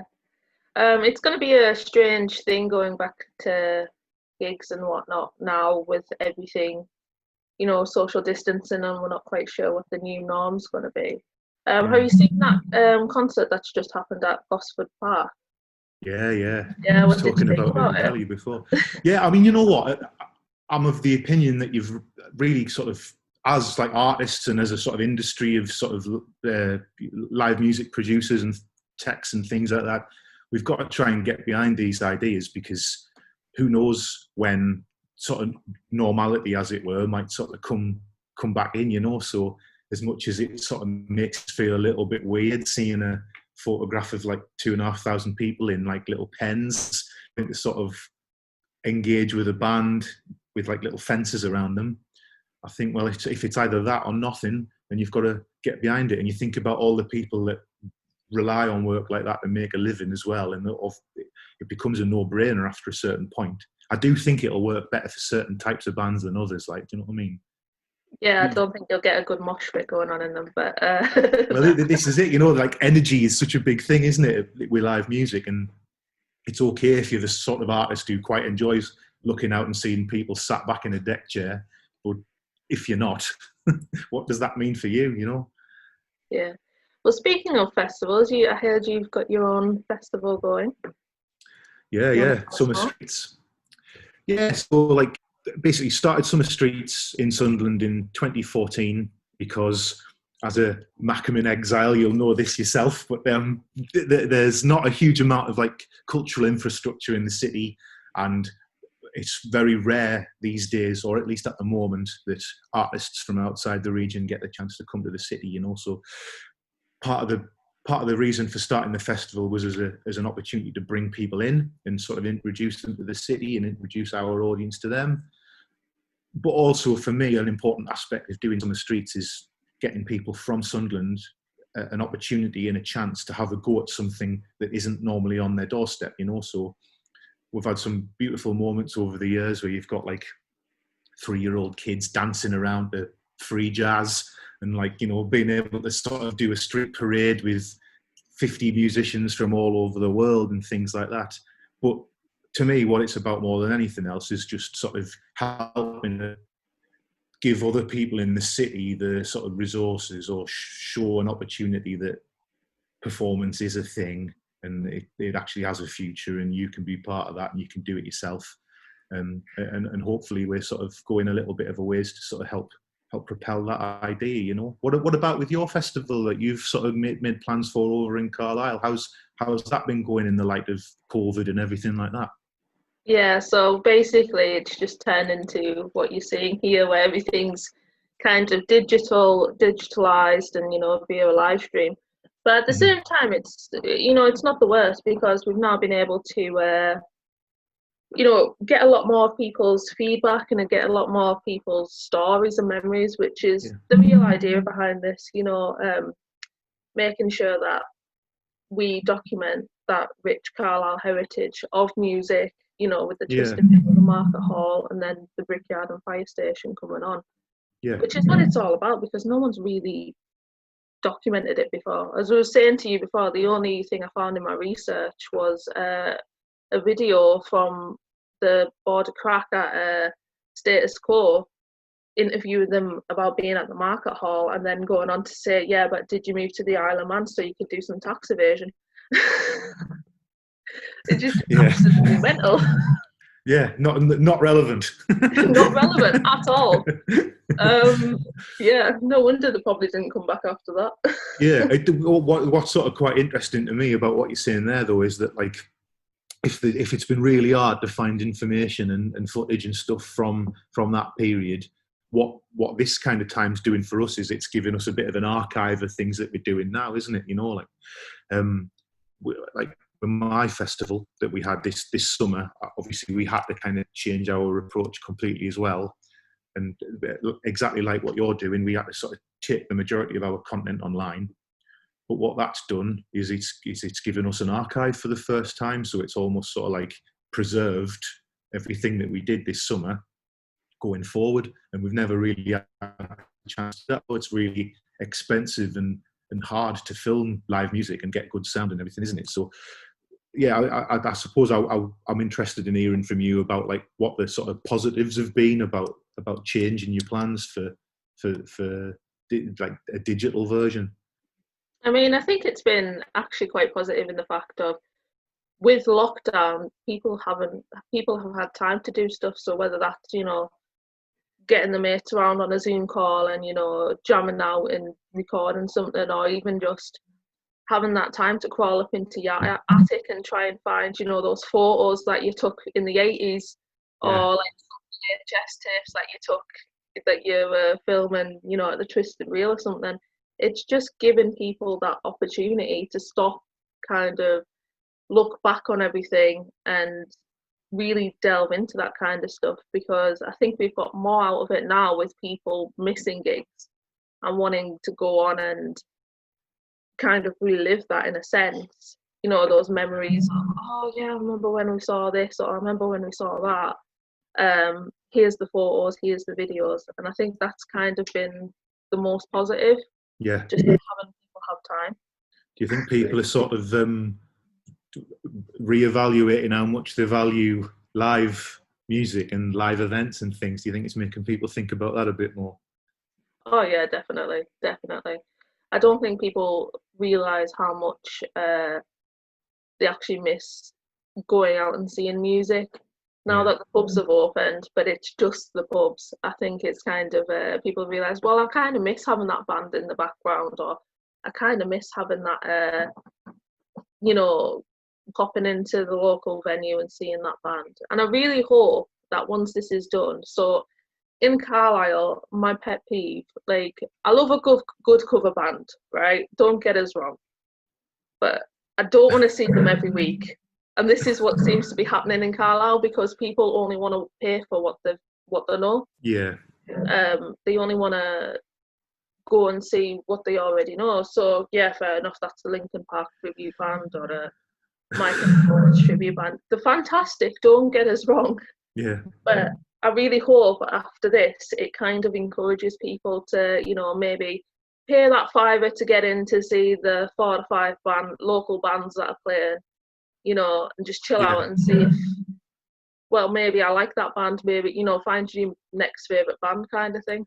Yeah, I know exactly what you mean. I suppose when sort of money's tight, you're a bit less prepared to take a risk on something, I suppose, aren't you? But think about all the sort of exciting moments that you miss because of that. You know, I don't think there is much of a greater thrill than seeing a sort of new band just on the brink of doing something really exciting, you know, and it doesn't really matter if their songs are new as long as they're good, I guess, you know, but it's just getting people in the audience to sort of make that commitment, isn't it, really? It's like the holy grail for any promoter, I suppose really. Yeah. Just like rounding them all up on the streets. Yeah, this is it. So what's made you want to do this in the first place then? I presume that you've got a sort of deep-rooted love for punk rock and sort of the music that's sort of come from that period moving forward then. So, like, a lot of people are going to hate me for saying this, but because it's all their stories, but basically with all these bands passing through Carlisle,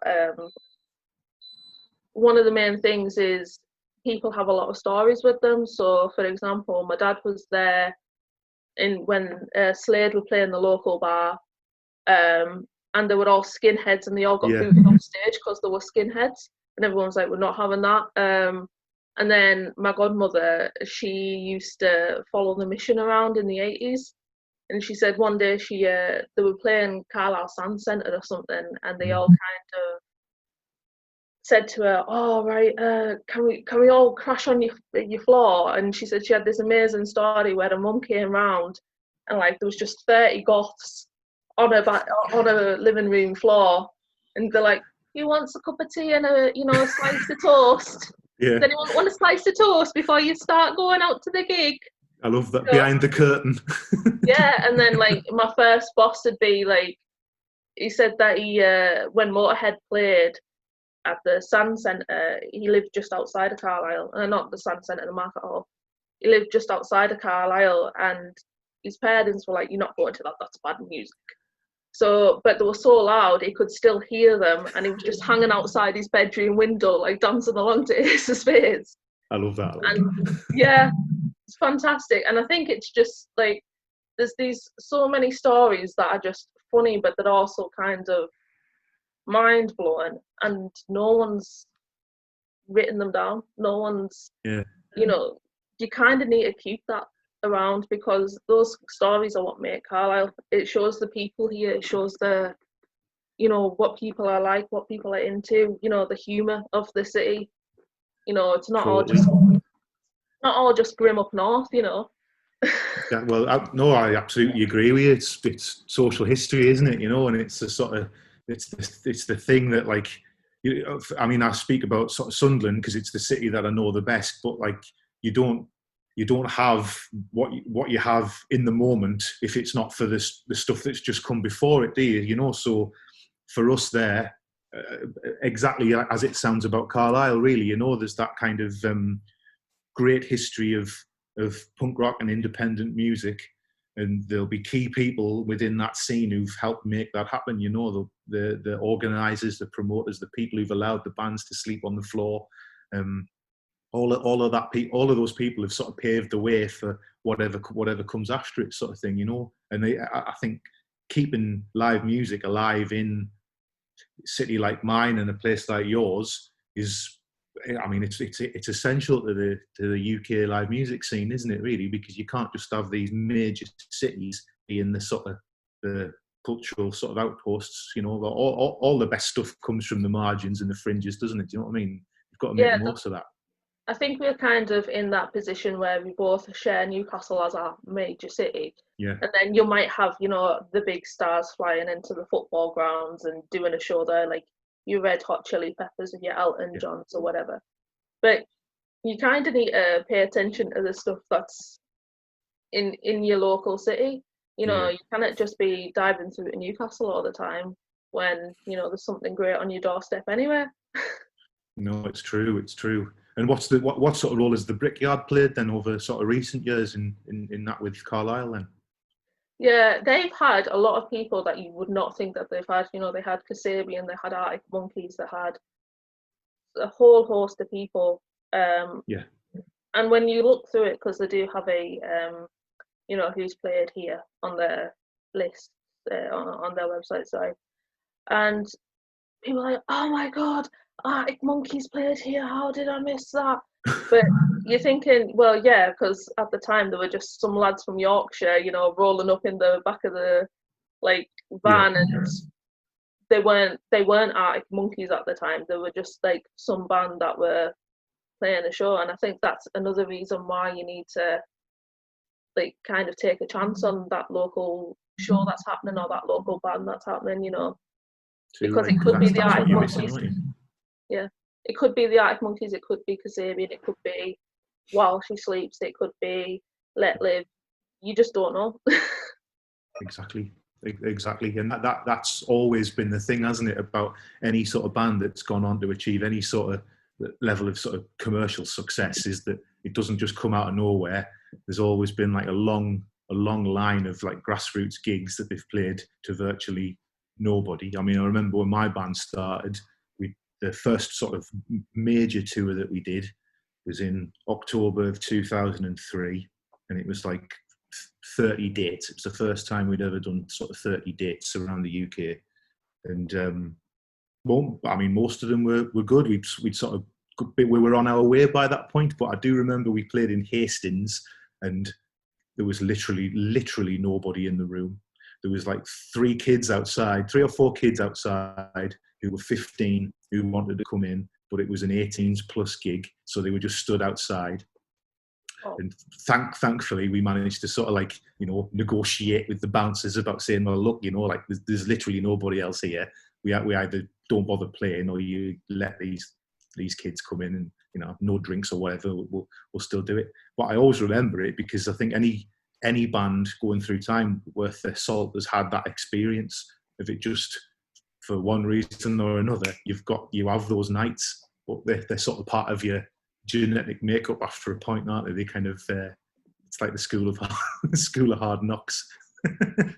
Yeah, I remember one band that I used to talk to, and you might have had something similar, because you said when you signed your record deal that one of your band members was 16, but they'd went to go play a show, and it was in London, and it was an 18 plus show. They didn't realise that counted to the band members as well, so the bassist was stood outside waiting for them to finish up, because he was only a 17.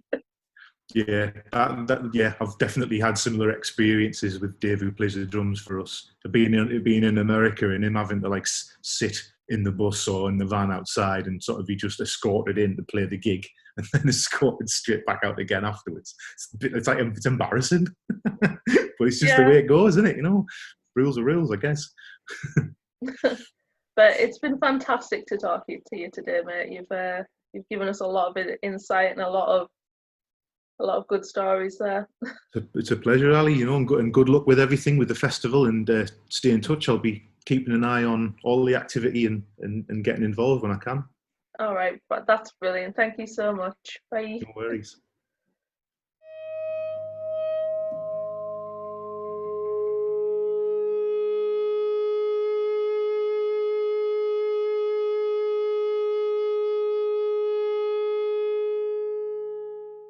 Turn up a bit.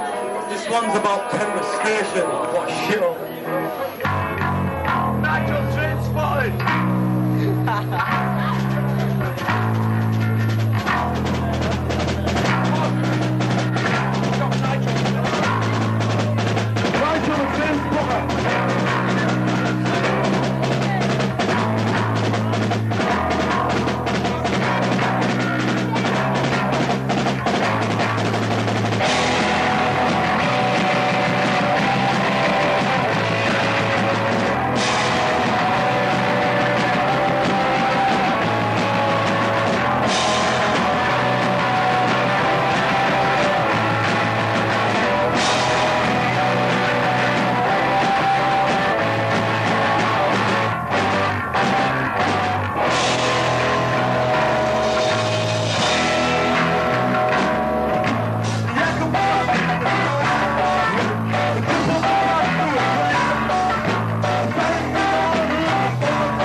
We were the drunkards in the doldrums, but we heard every beat, soaked in piss and lager from our asses to our feet.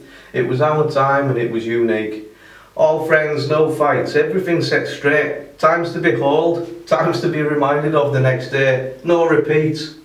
It was a mood, a feeling. We're top of the world from the lowest rung. They played and we fucking sung. How much longer for that type of fun? If for now we keep everything under the sun in tune, it won't be too long till it's no longer eclipsed by the moon.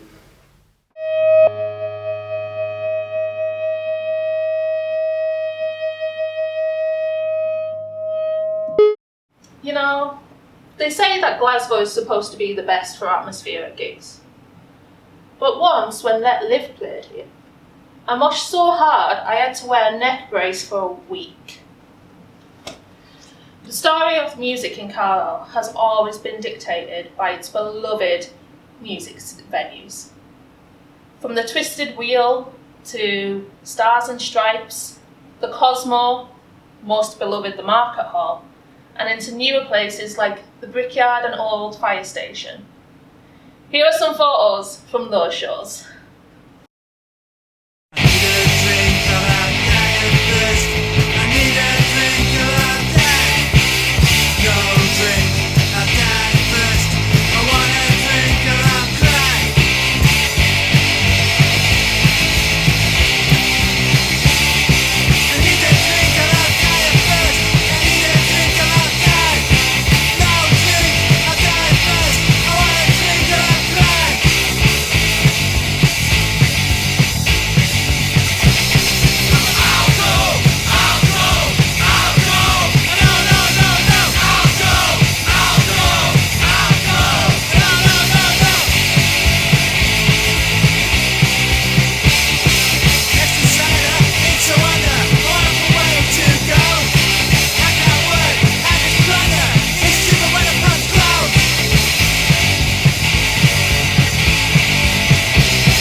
Hello, everyone. We've got a very special guest with us today.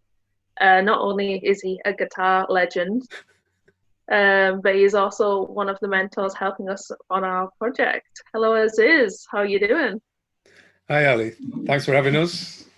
Great to be here. And all that. Thanks for joining. All those cliches. Sorry, I'm just going to move my bag out of the shop. I'll leave the dog cushion exactly where it is. Oh, no, I like it. It really sets off the room. There is a real dog walking around here somewhere. No. Yeah, so obviously people will know you for your extensive music background, but I don't think something people probably won't know as much is your mentoring with young people. Do you want to tell us a little bit about that? You know, it's not that I actually thought of it as a business or something.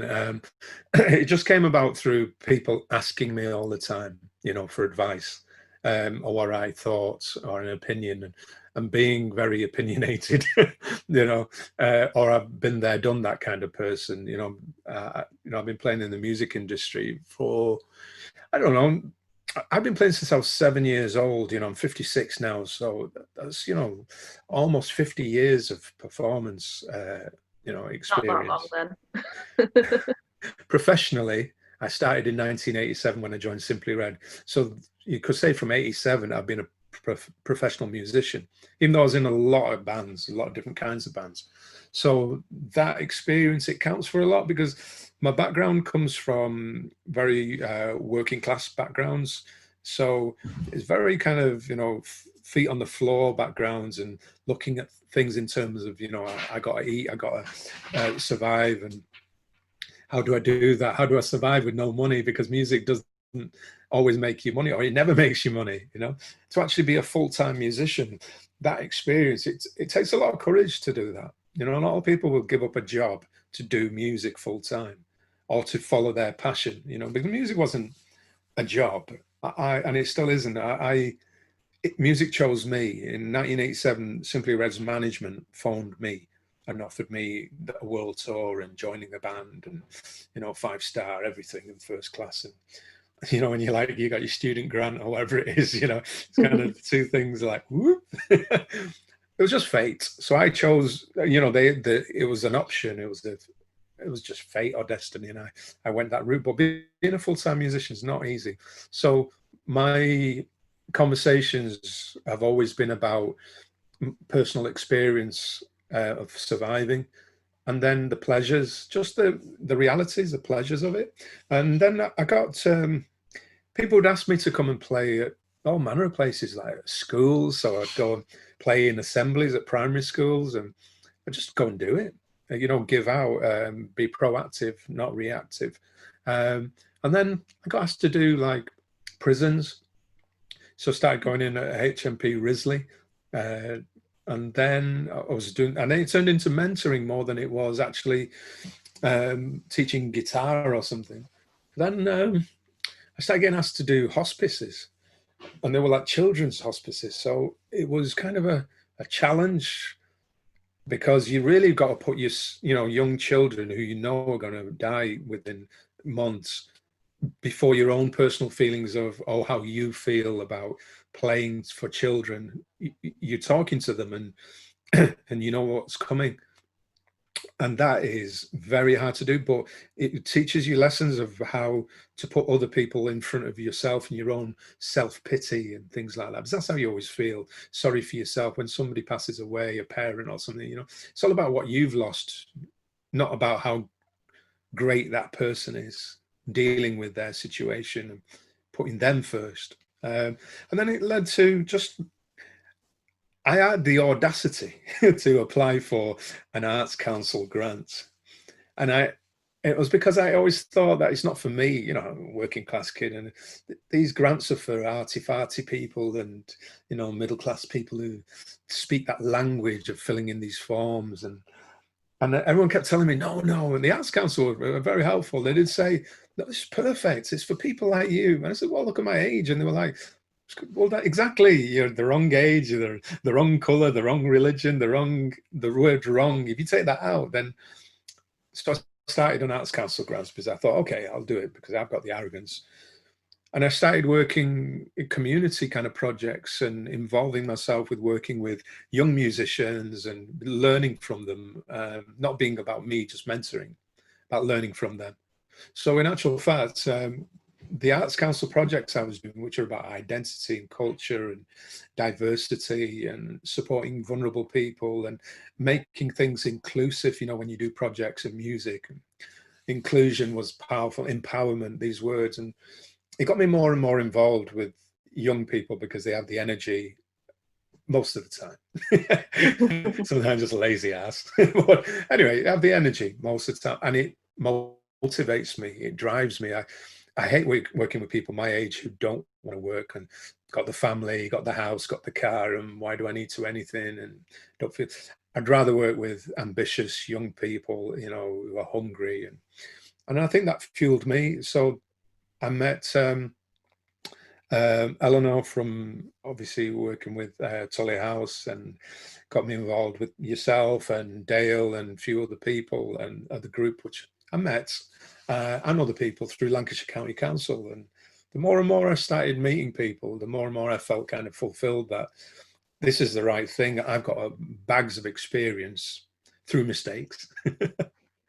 And sharing that experience is the best thing that you can do, because you're passing on information before I, you know, pop my clogs, move on.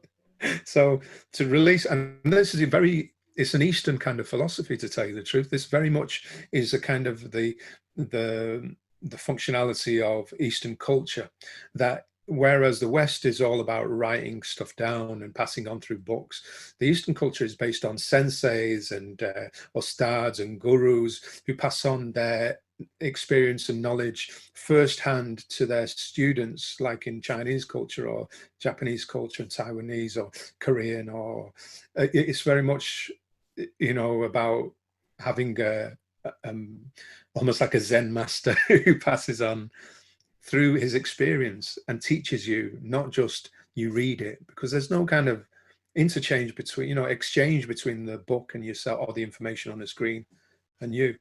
So it sits well with me. Yeah, I think that's something that we've kind of seen in this COVID crisis, this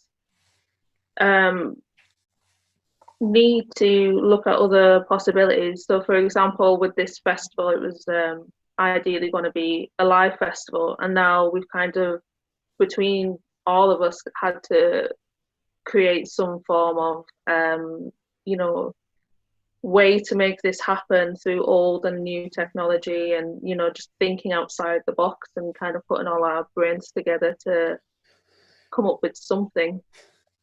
Yeah, you know how well, honestly, in my opinion, how I feel, it's actually about, it's thinking in the box.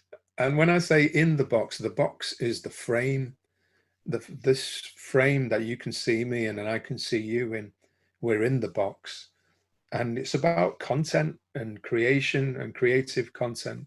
And people are rushing to Zoom and Skype now. Yeah, and the prices are going up on content creation devices because there's money to be made out. The whole world is limited to the houses and or workplaces.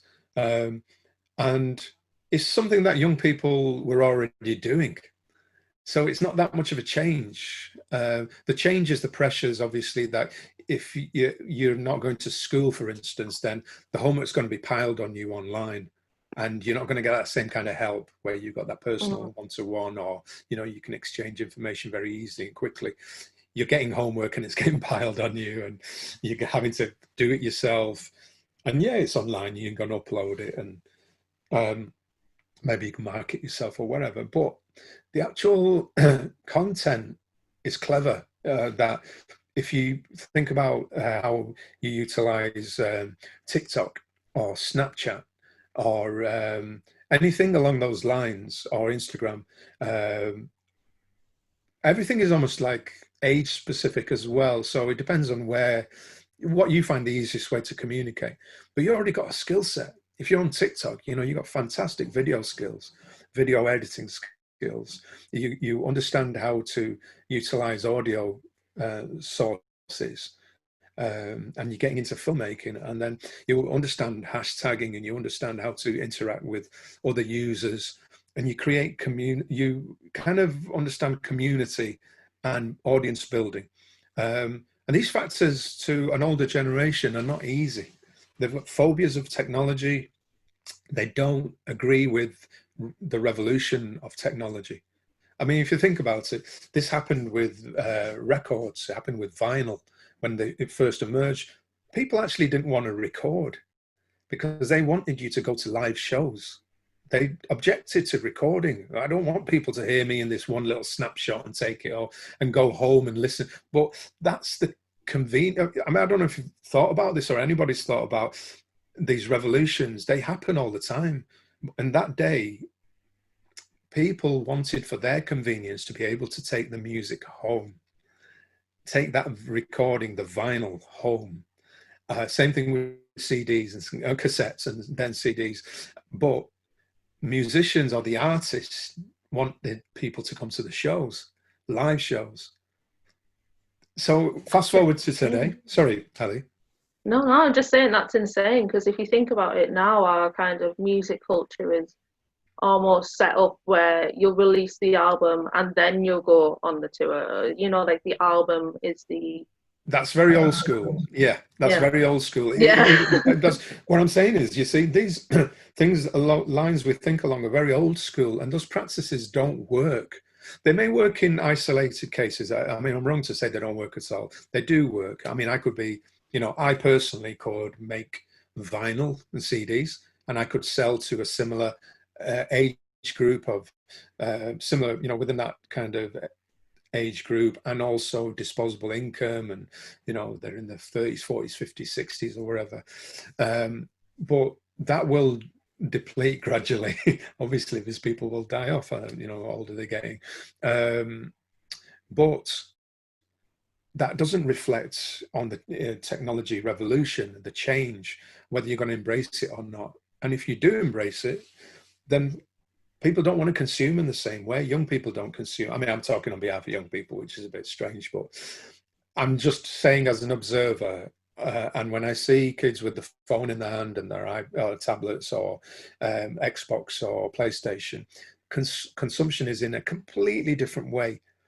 And there's a big argument between, say, Spotify and musicians. Now, the old school musicians are obviously going to say, you don't pay me for my art.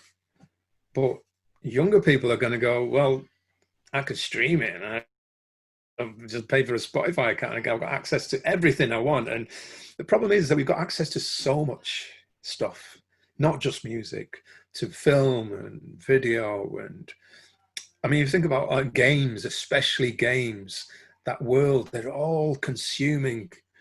So I think you just have to accept the fact that, you know, that markets have changed and they don't exist anymore, or they're very niche, and carry on selling CDs. If you've got that fan base who buy that, great.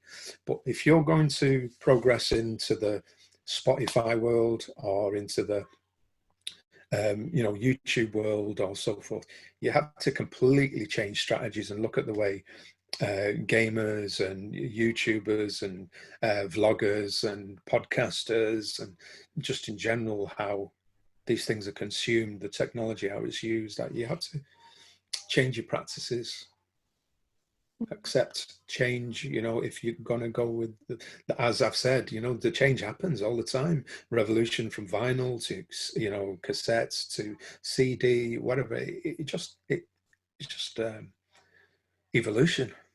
Yeah. So if you had a magic wand and you could make anything happen with the way music is consumed or produced or something, what would you do? If I had a magic wand, I'd be getting paid loads of money for every single stream and download at like probably 90% or 99%. You've got to give some money back, I suppose. But musicians have been ripped off from day one.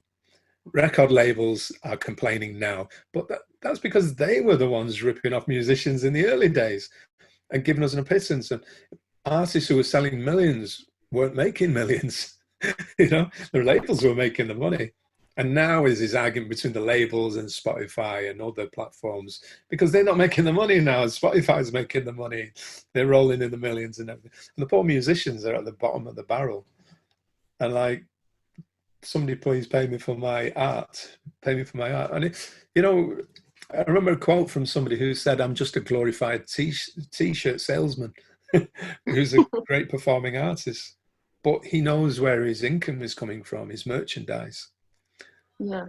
You know, that's what I mean. When you look in the mirror, you've got to see something else. You know, instead of this kind of, you know, elusive kind of, you know, you can't speak to me, musician, but you buy my art. And those days are gone. People want in on your life, and they want in on stories. They want in on the story around the music, around the art, and be engaged by different things and conversation, what equipment you used, or why did you do this, and what, you know, everything. It's all engagement at the end of the day. That's how I feel anyway. And I think that's kind of one of the beauty about local and live gigs, is that kind of being able to, obviously not in like a massive venue, but if you go into like a little 200 capacity show, you can possibly catch people and be like, oh yeah, so what instruments are you using? What, you know, what would you recommend between these three guitars or whatnot? But if you were clever about it as well, I'm not saying that you're not, because you're probably doing everything that I'm, you know, trying to do, is that you playing a small venue, yeah, but don't let the room confuse you. Look at it as virtual. It's not the walls that dictate the audience anymore, because as soon as you live stream your show, you're open up to the whole world. That's the first thing. It's an obvious thing that you live stream an event, you might actually have more people viewing than you have in that room, as we all well know. And we all well know that, you know, your mates turn up and your mum and dad turn up, and but I'm talking about real fans. I mean, when I say real fans, I mean punters that are not biased, but that are there for your products. They're actually there for your art and what you'd like, as you said, you know, what equipment you use. They might really like the sound of it, of your band, or the drum sound and the guitar sound. They want to ask the questions of what did you use, and or the film looked really good, and how did you shoot that footage, and how many cameras, what cameras did you have, whatever. It's all interesting to somebody in the world, and you're just giving them access. But the venue isn't, you get what I'm saying, the size of the venue is no longer the size of the venue. It's a virtual room now. It can be as large an audience as you can build, and if you can capture that audience, you can direct it to your products too, or your fan, you know, your audience, build your audience. So you know, small gigs, big gig, it's all about, can you build an audience from it and reach more people? That's how I look at it. Do you how do you feel about virtual gigs? Because I know it has divided some artists quite a bit. Some people are in favour of them. Some people, you know, feel like they can't get that bounce back off the crowd through the virtual medium. How do you feel about it? It's difficult, you know. I mean, I understand that, you know, having an empathy for that, you know, change. But again, it's about change. It's the change that frightens people, about putting, you know, me, not a particularly good-looking guy, and yet I've got to think of myself, oh, I'm going to put myself on camera, and it's like, oh no, I don't want to. How many Zoom conferences I've been in, even in like conversations with young producers on these projects who don't want to have the camera on and so forth, because it's daunting, you know. You feel more comfortable with the camera off for numerous reasons. So for a band to suddenly start, well, they should. At the end of the day, if a record label signed a band, they're going to want to make videos. In the old school way, I mean, because in the old school way was MTV. That was MTV World. You see, that's another revolution. We've come out of MTV World. How many people watch MTV now? You know, choices are vast and very specific that you can get to what you want to watch. So it's not so much about the one video. But that was all I'm saying is that an old school way of making. You made, the label wanted you to make a video, so you had to put your face, get on that stage, and they filmed you. Now what's being said is you have got to take control yourself and make that content. It's not necessarily a very polished video. You don't have to do that. This world is about, I mean, as far as I see it, it's about making content that creates interest, and you can do that again and again and again. So why spend all your money making one video when you will actually need a series of things to keep people coming back again and again? So it's like, for instance, I might make a video of a single that I've just released, but it's not the video that goes with it. I could put up a still image, a digital image, but then I could create a small video of me performing at home in this scenario, as you said, and just perform here like this and play the tune, and then upload that, and then engage the conversations of what I used and how I did it and created the sounds. And maybe if I could use another phone, I could capture the equipment on the floor, the pedal board or something, and, you know, suddenly start pulling up something like this, you know, and go, oh, I use this technology. Oh, it's the latest digital, you know, granular delay with, you know, chopping up the audio when the guitar sounds. It's all interesting to guitar geeks. So, like myself, or they just, but within the shop, I might decide just here, sorry, I can get my finger in the right place, there we go. I might decide just here to put a little link to maybe the brand of t-shirt I'm wearing, or the equipment I was using, or maybe there's something in the frame. See, it's just a different way of thinking, but I'm not daunted by it. I used to be, but sorry, to come back to your point, because I do waffle a lot. Don't worry about it. Is that I do think about, well, what do YouTubers do? What do vloggers do? Why podcasters do? How are they generating money? And from the shot, you can put links to, you don't have to be, hey, buy this, buy that. But you can put links to make it life easy for people. If they actually like something within what they hear, to your music, they can go directly and download or buy. To your merchandise, a link they can go and buy. You can just get on with business then and talk your talk, and or play, you know, share your art form. So I think it's actually, I know it's not as good as the live event. It never will be that thing, but that thing is an issue now. And I'm not going to sit around, and I don't think anybody should sit around and wait for normality. I don't think there, you know, that, I don't know, I could be wrong, but the more that you embrace digital and prepare for a longer stretch of this kind of, you know, lockdown and what happens afterwards, I think the better it is for yourself to learn how to create content and share your art and create whatever it is you like doing through this means. Get comfortable with it, learn a bit about cameras and things, and streaming or live streaming. And it can only do you good. As far as I'm concerned, it can only do you good. Learning these kind of things, it will improve for your band or your art as an individual, and it'll put you on the international map, and you'll gain friends from all over the world instead of just mum and dad and your girlfriend, boyfriend. Yeah, it's only just adding more weapons to your arsenal, so to speak, isn't it? Very the more powerful you're weapons. familiar with. Yeah. You never had the control of those weapons before. They were owned by the record labels.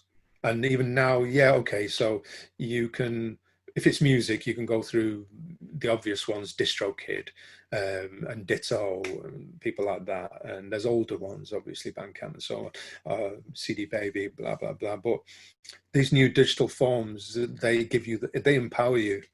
Yes, they get something in return, but they're a business. Of course they're going to get something in return. But the income sources, streams are not where they used to be, that's all. They're actually in a different place, and you've got to identify them and work on them.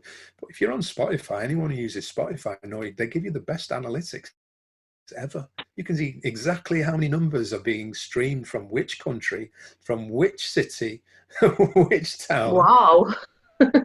And when. And if you're hitting any playlists, and if it's organic or if it's not, and the analytics on Spotify are amazing. I mean, I'm not going into the deals and you don't get money for what they're paying, because obviously you could get really angry about the arrangement. But these things improve also. They don't always go worse. They get better. Laws changed. nothing is perfect. It's just that I think the bigger artists don't want to accept, you know, the terms, and the record labels don't want to accept the terms. But I think for a younger generation, I think you're doing all the right things. You've got all the right tools. You know how to use them. Just get on it. No, thanks. It's been really insightful. Just one last question. What has been your favourite gig, whether you've played or been to? Sorry, Ali, you can repeat that? If the two out of the two choices, what are the two? Either one you've played or one that you've attended. Played or attended. Just to put you on the spot. Right. I mean, it's one of those where I'd really show my age. I mean, the shows that I've never attended that I wish I had attended, but the ones I have been to in the early days, I mean, this is one advantage of age, is that you get to see some of the greatest bands ever when they were around. And my personal taste, I've grown up with two sides to me. One is dance culture. So I love hip hop and I love R&B, soul, and all these different genres of, you know, house genres, and I love techno genres, and even, you know, wherever it is, I generally embrace, you know, dubstep and trap and all other forms, because it all comes back to hip hop in a way for me, and Motown and the samples I recognize. So, but I also grew up with rock because I'm a guitarist. My best experiences is the rock and roll industry. And when I was growing up and learning to play guitar, in the early days, before metal hit the scene, there weren't any metal bands, because that's another era, I could say, that I'd love to have seen Metallica or somebody like that live, and I never did. But before that were the 70s bands. And I was into prog at one point, and one of the greatest gigs I went to was Rush. As much as people don't like his vocals, I absolutely adore Rush. I love everything. And I saw them at Manchester Apollo during an album called Permanent Waves. It was mind-blowing for a kid who sneaked in and didn't have the ticket price and saw one of his idols. At that time, I was listening to Santana and Deep Purple and Led Zeppelin and all manner of, you know, different kinds of rock bands, not always the same. Some prog, some rock, just rock and roll, some funk rock. And then it's a cross-up between that, because that show was amazing. And then later on, I saw the Queens of the Stone Age. Oh, yeah. In Australia, this was. In Melbourne, early 2000. And I was just like, these guys are just amazing. I can only say Rage Against the Machine was probably my favourite, but that Queens of the Stone Age gig was up there almost with Rage Against the Machine for power on stage, and that whole chemistry of the music. The music's so clever, but I can still just forget how clever it is and just enjoy the gig for power. So a straight answer, yeah, Rush is my favourite gig because that's something I grew up with. And then after that, it was Queens of the Stone Age. I wish I'd seen Rage Against the Machine in that same way, because I'd probably be saying Rage Against the Machine. But saying that, System, see, we're going to go on forever now. If I'd seen System of a Down, one of my all-time favourite bands, if I'd seen System of a Down live, or even been in their video, that'd be great. You heard it here first. Get AZIZ in the next music video. Yeah, but I mean, there's such great bands around that I've never seen live. I really wish I'd been to the shows. And they range. Recently, I've been listening to a band called Chon from America. And this is because I watch YouTube so much, and I don't watch terrestrial TV, BBC and Channel 4 and all that. Maybe some docs, but I find so many bands and artists, and they range in styles of music, and they're very young. And this band Chon for me is really good. And again, it's in that kind of math rock kind of side of music, and which I'm just finding out about. And the same goes for rap, but let's not go there. That answered your question. All right. Well, thank you so much for appearing today, AZIZ. You've been absolutely great, not only on this, but in the project in general.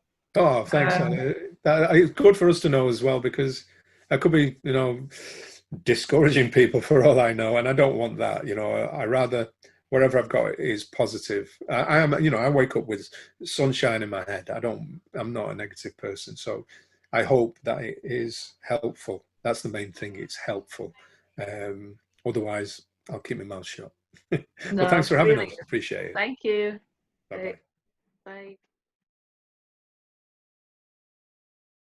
And for our main event tonight, we have some classic historical footage of the band D.O.S at the Enterprise in BELEH from 1985. I hope you enjoy.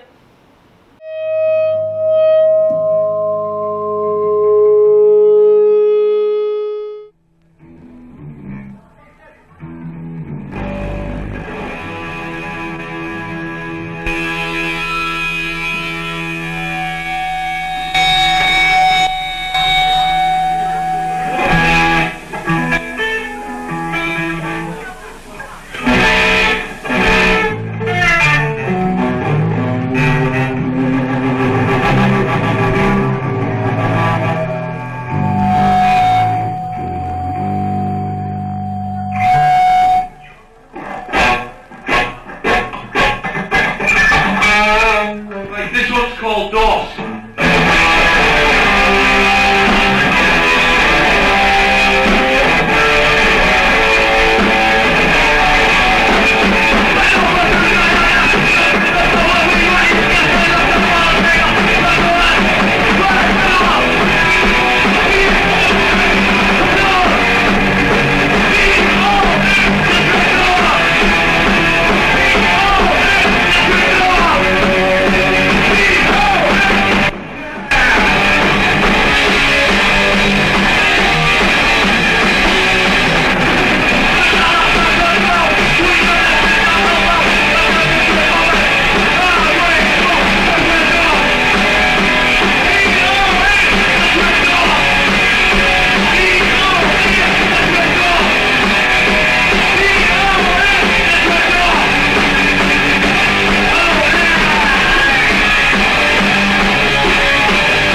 It's called It's a Sin.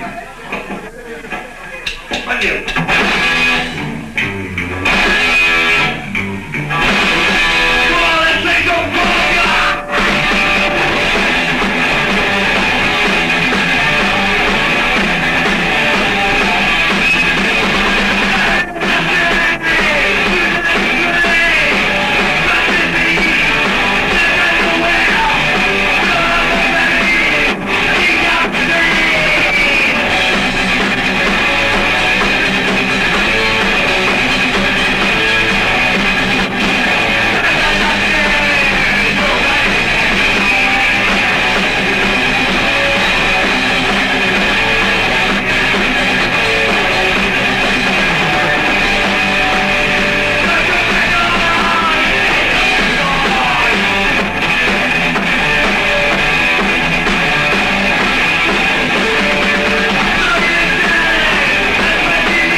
maybe somebody off the job could be standing on this for us.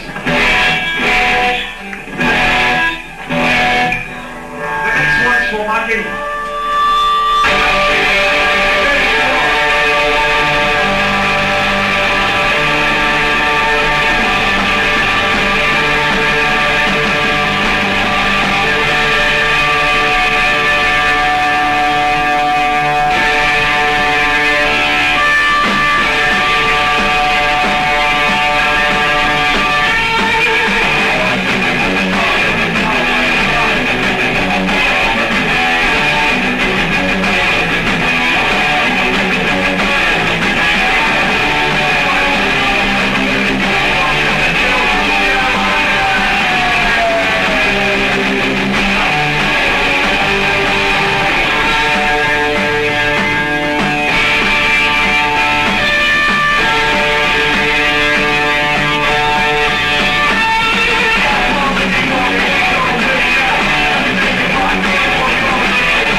shouldn't have been any seats in here.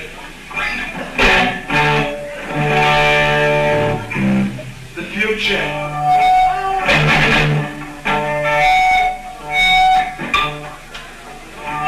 Right, this is about Carlisle. I want to see some more people up here. We don't play for no reason. Is somebody's favourite song?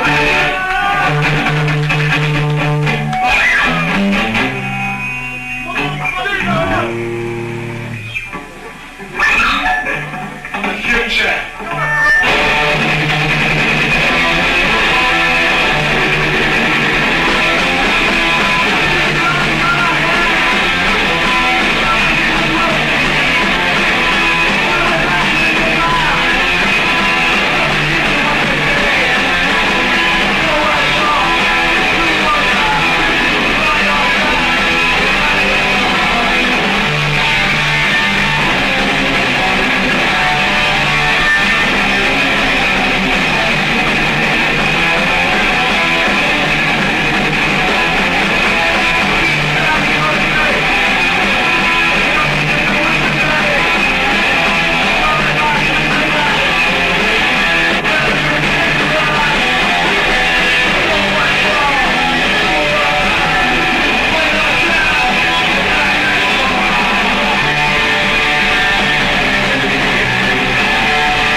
the light just a little bit. We'll start again from the top. Right, remember to stay.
It's called Shade.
The story of Carlisle and Cumbria has always been represented through the music that we have listened to.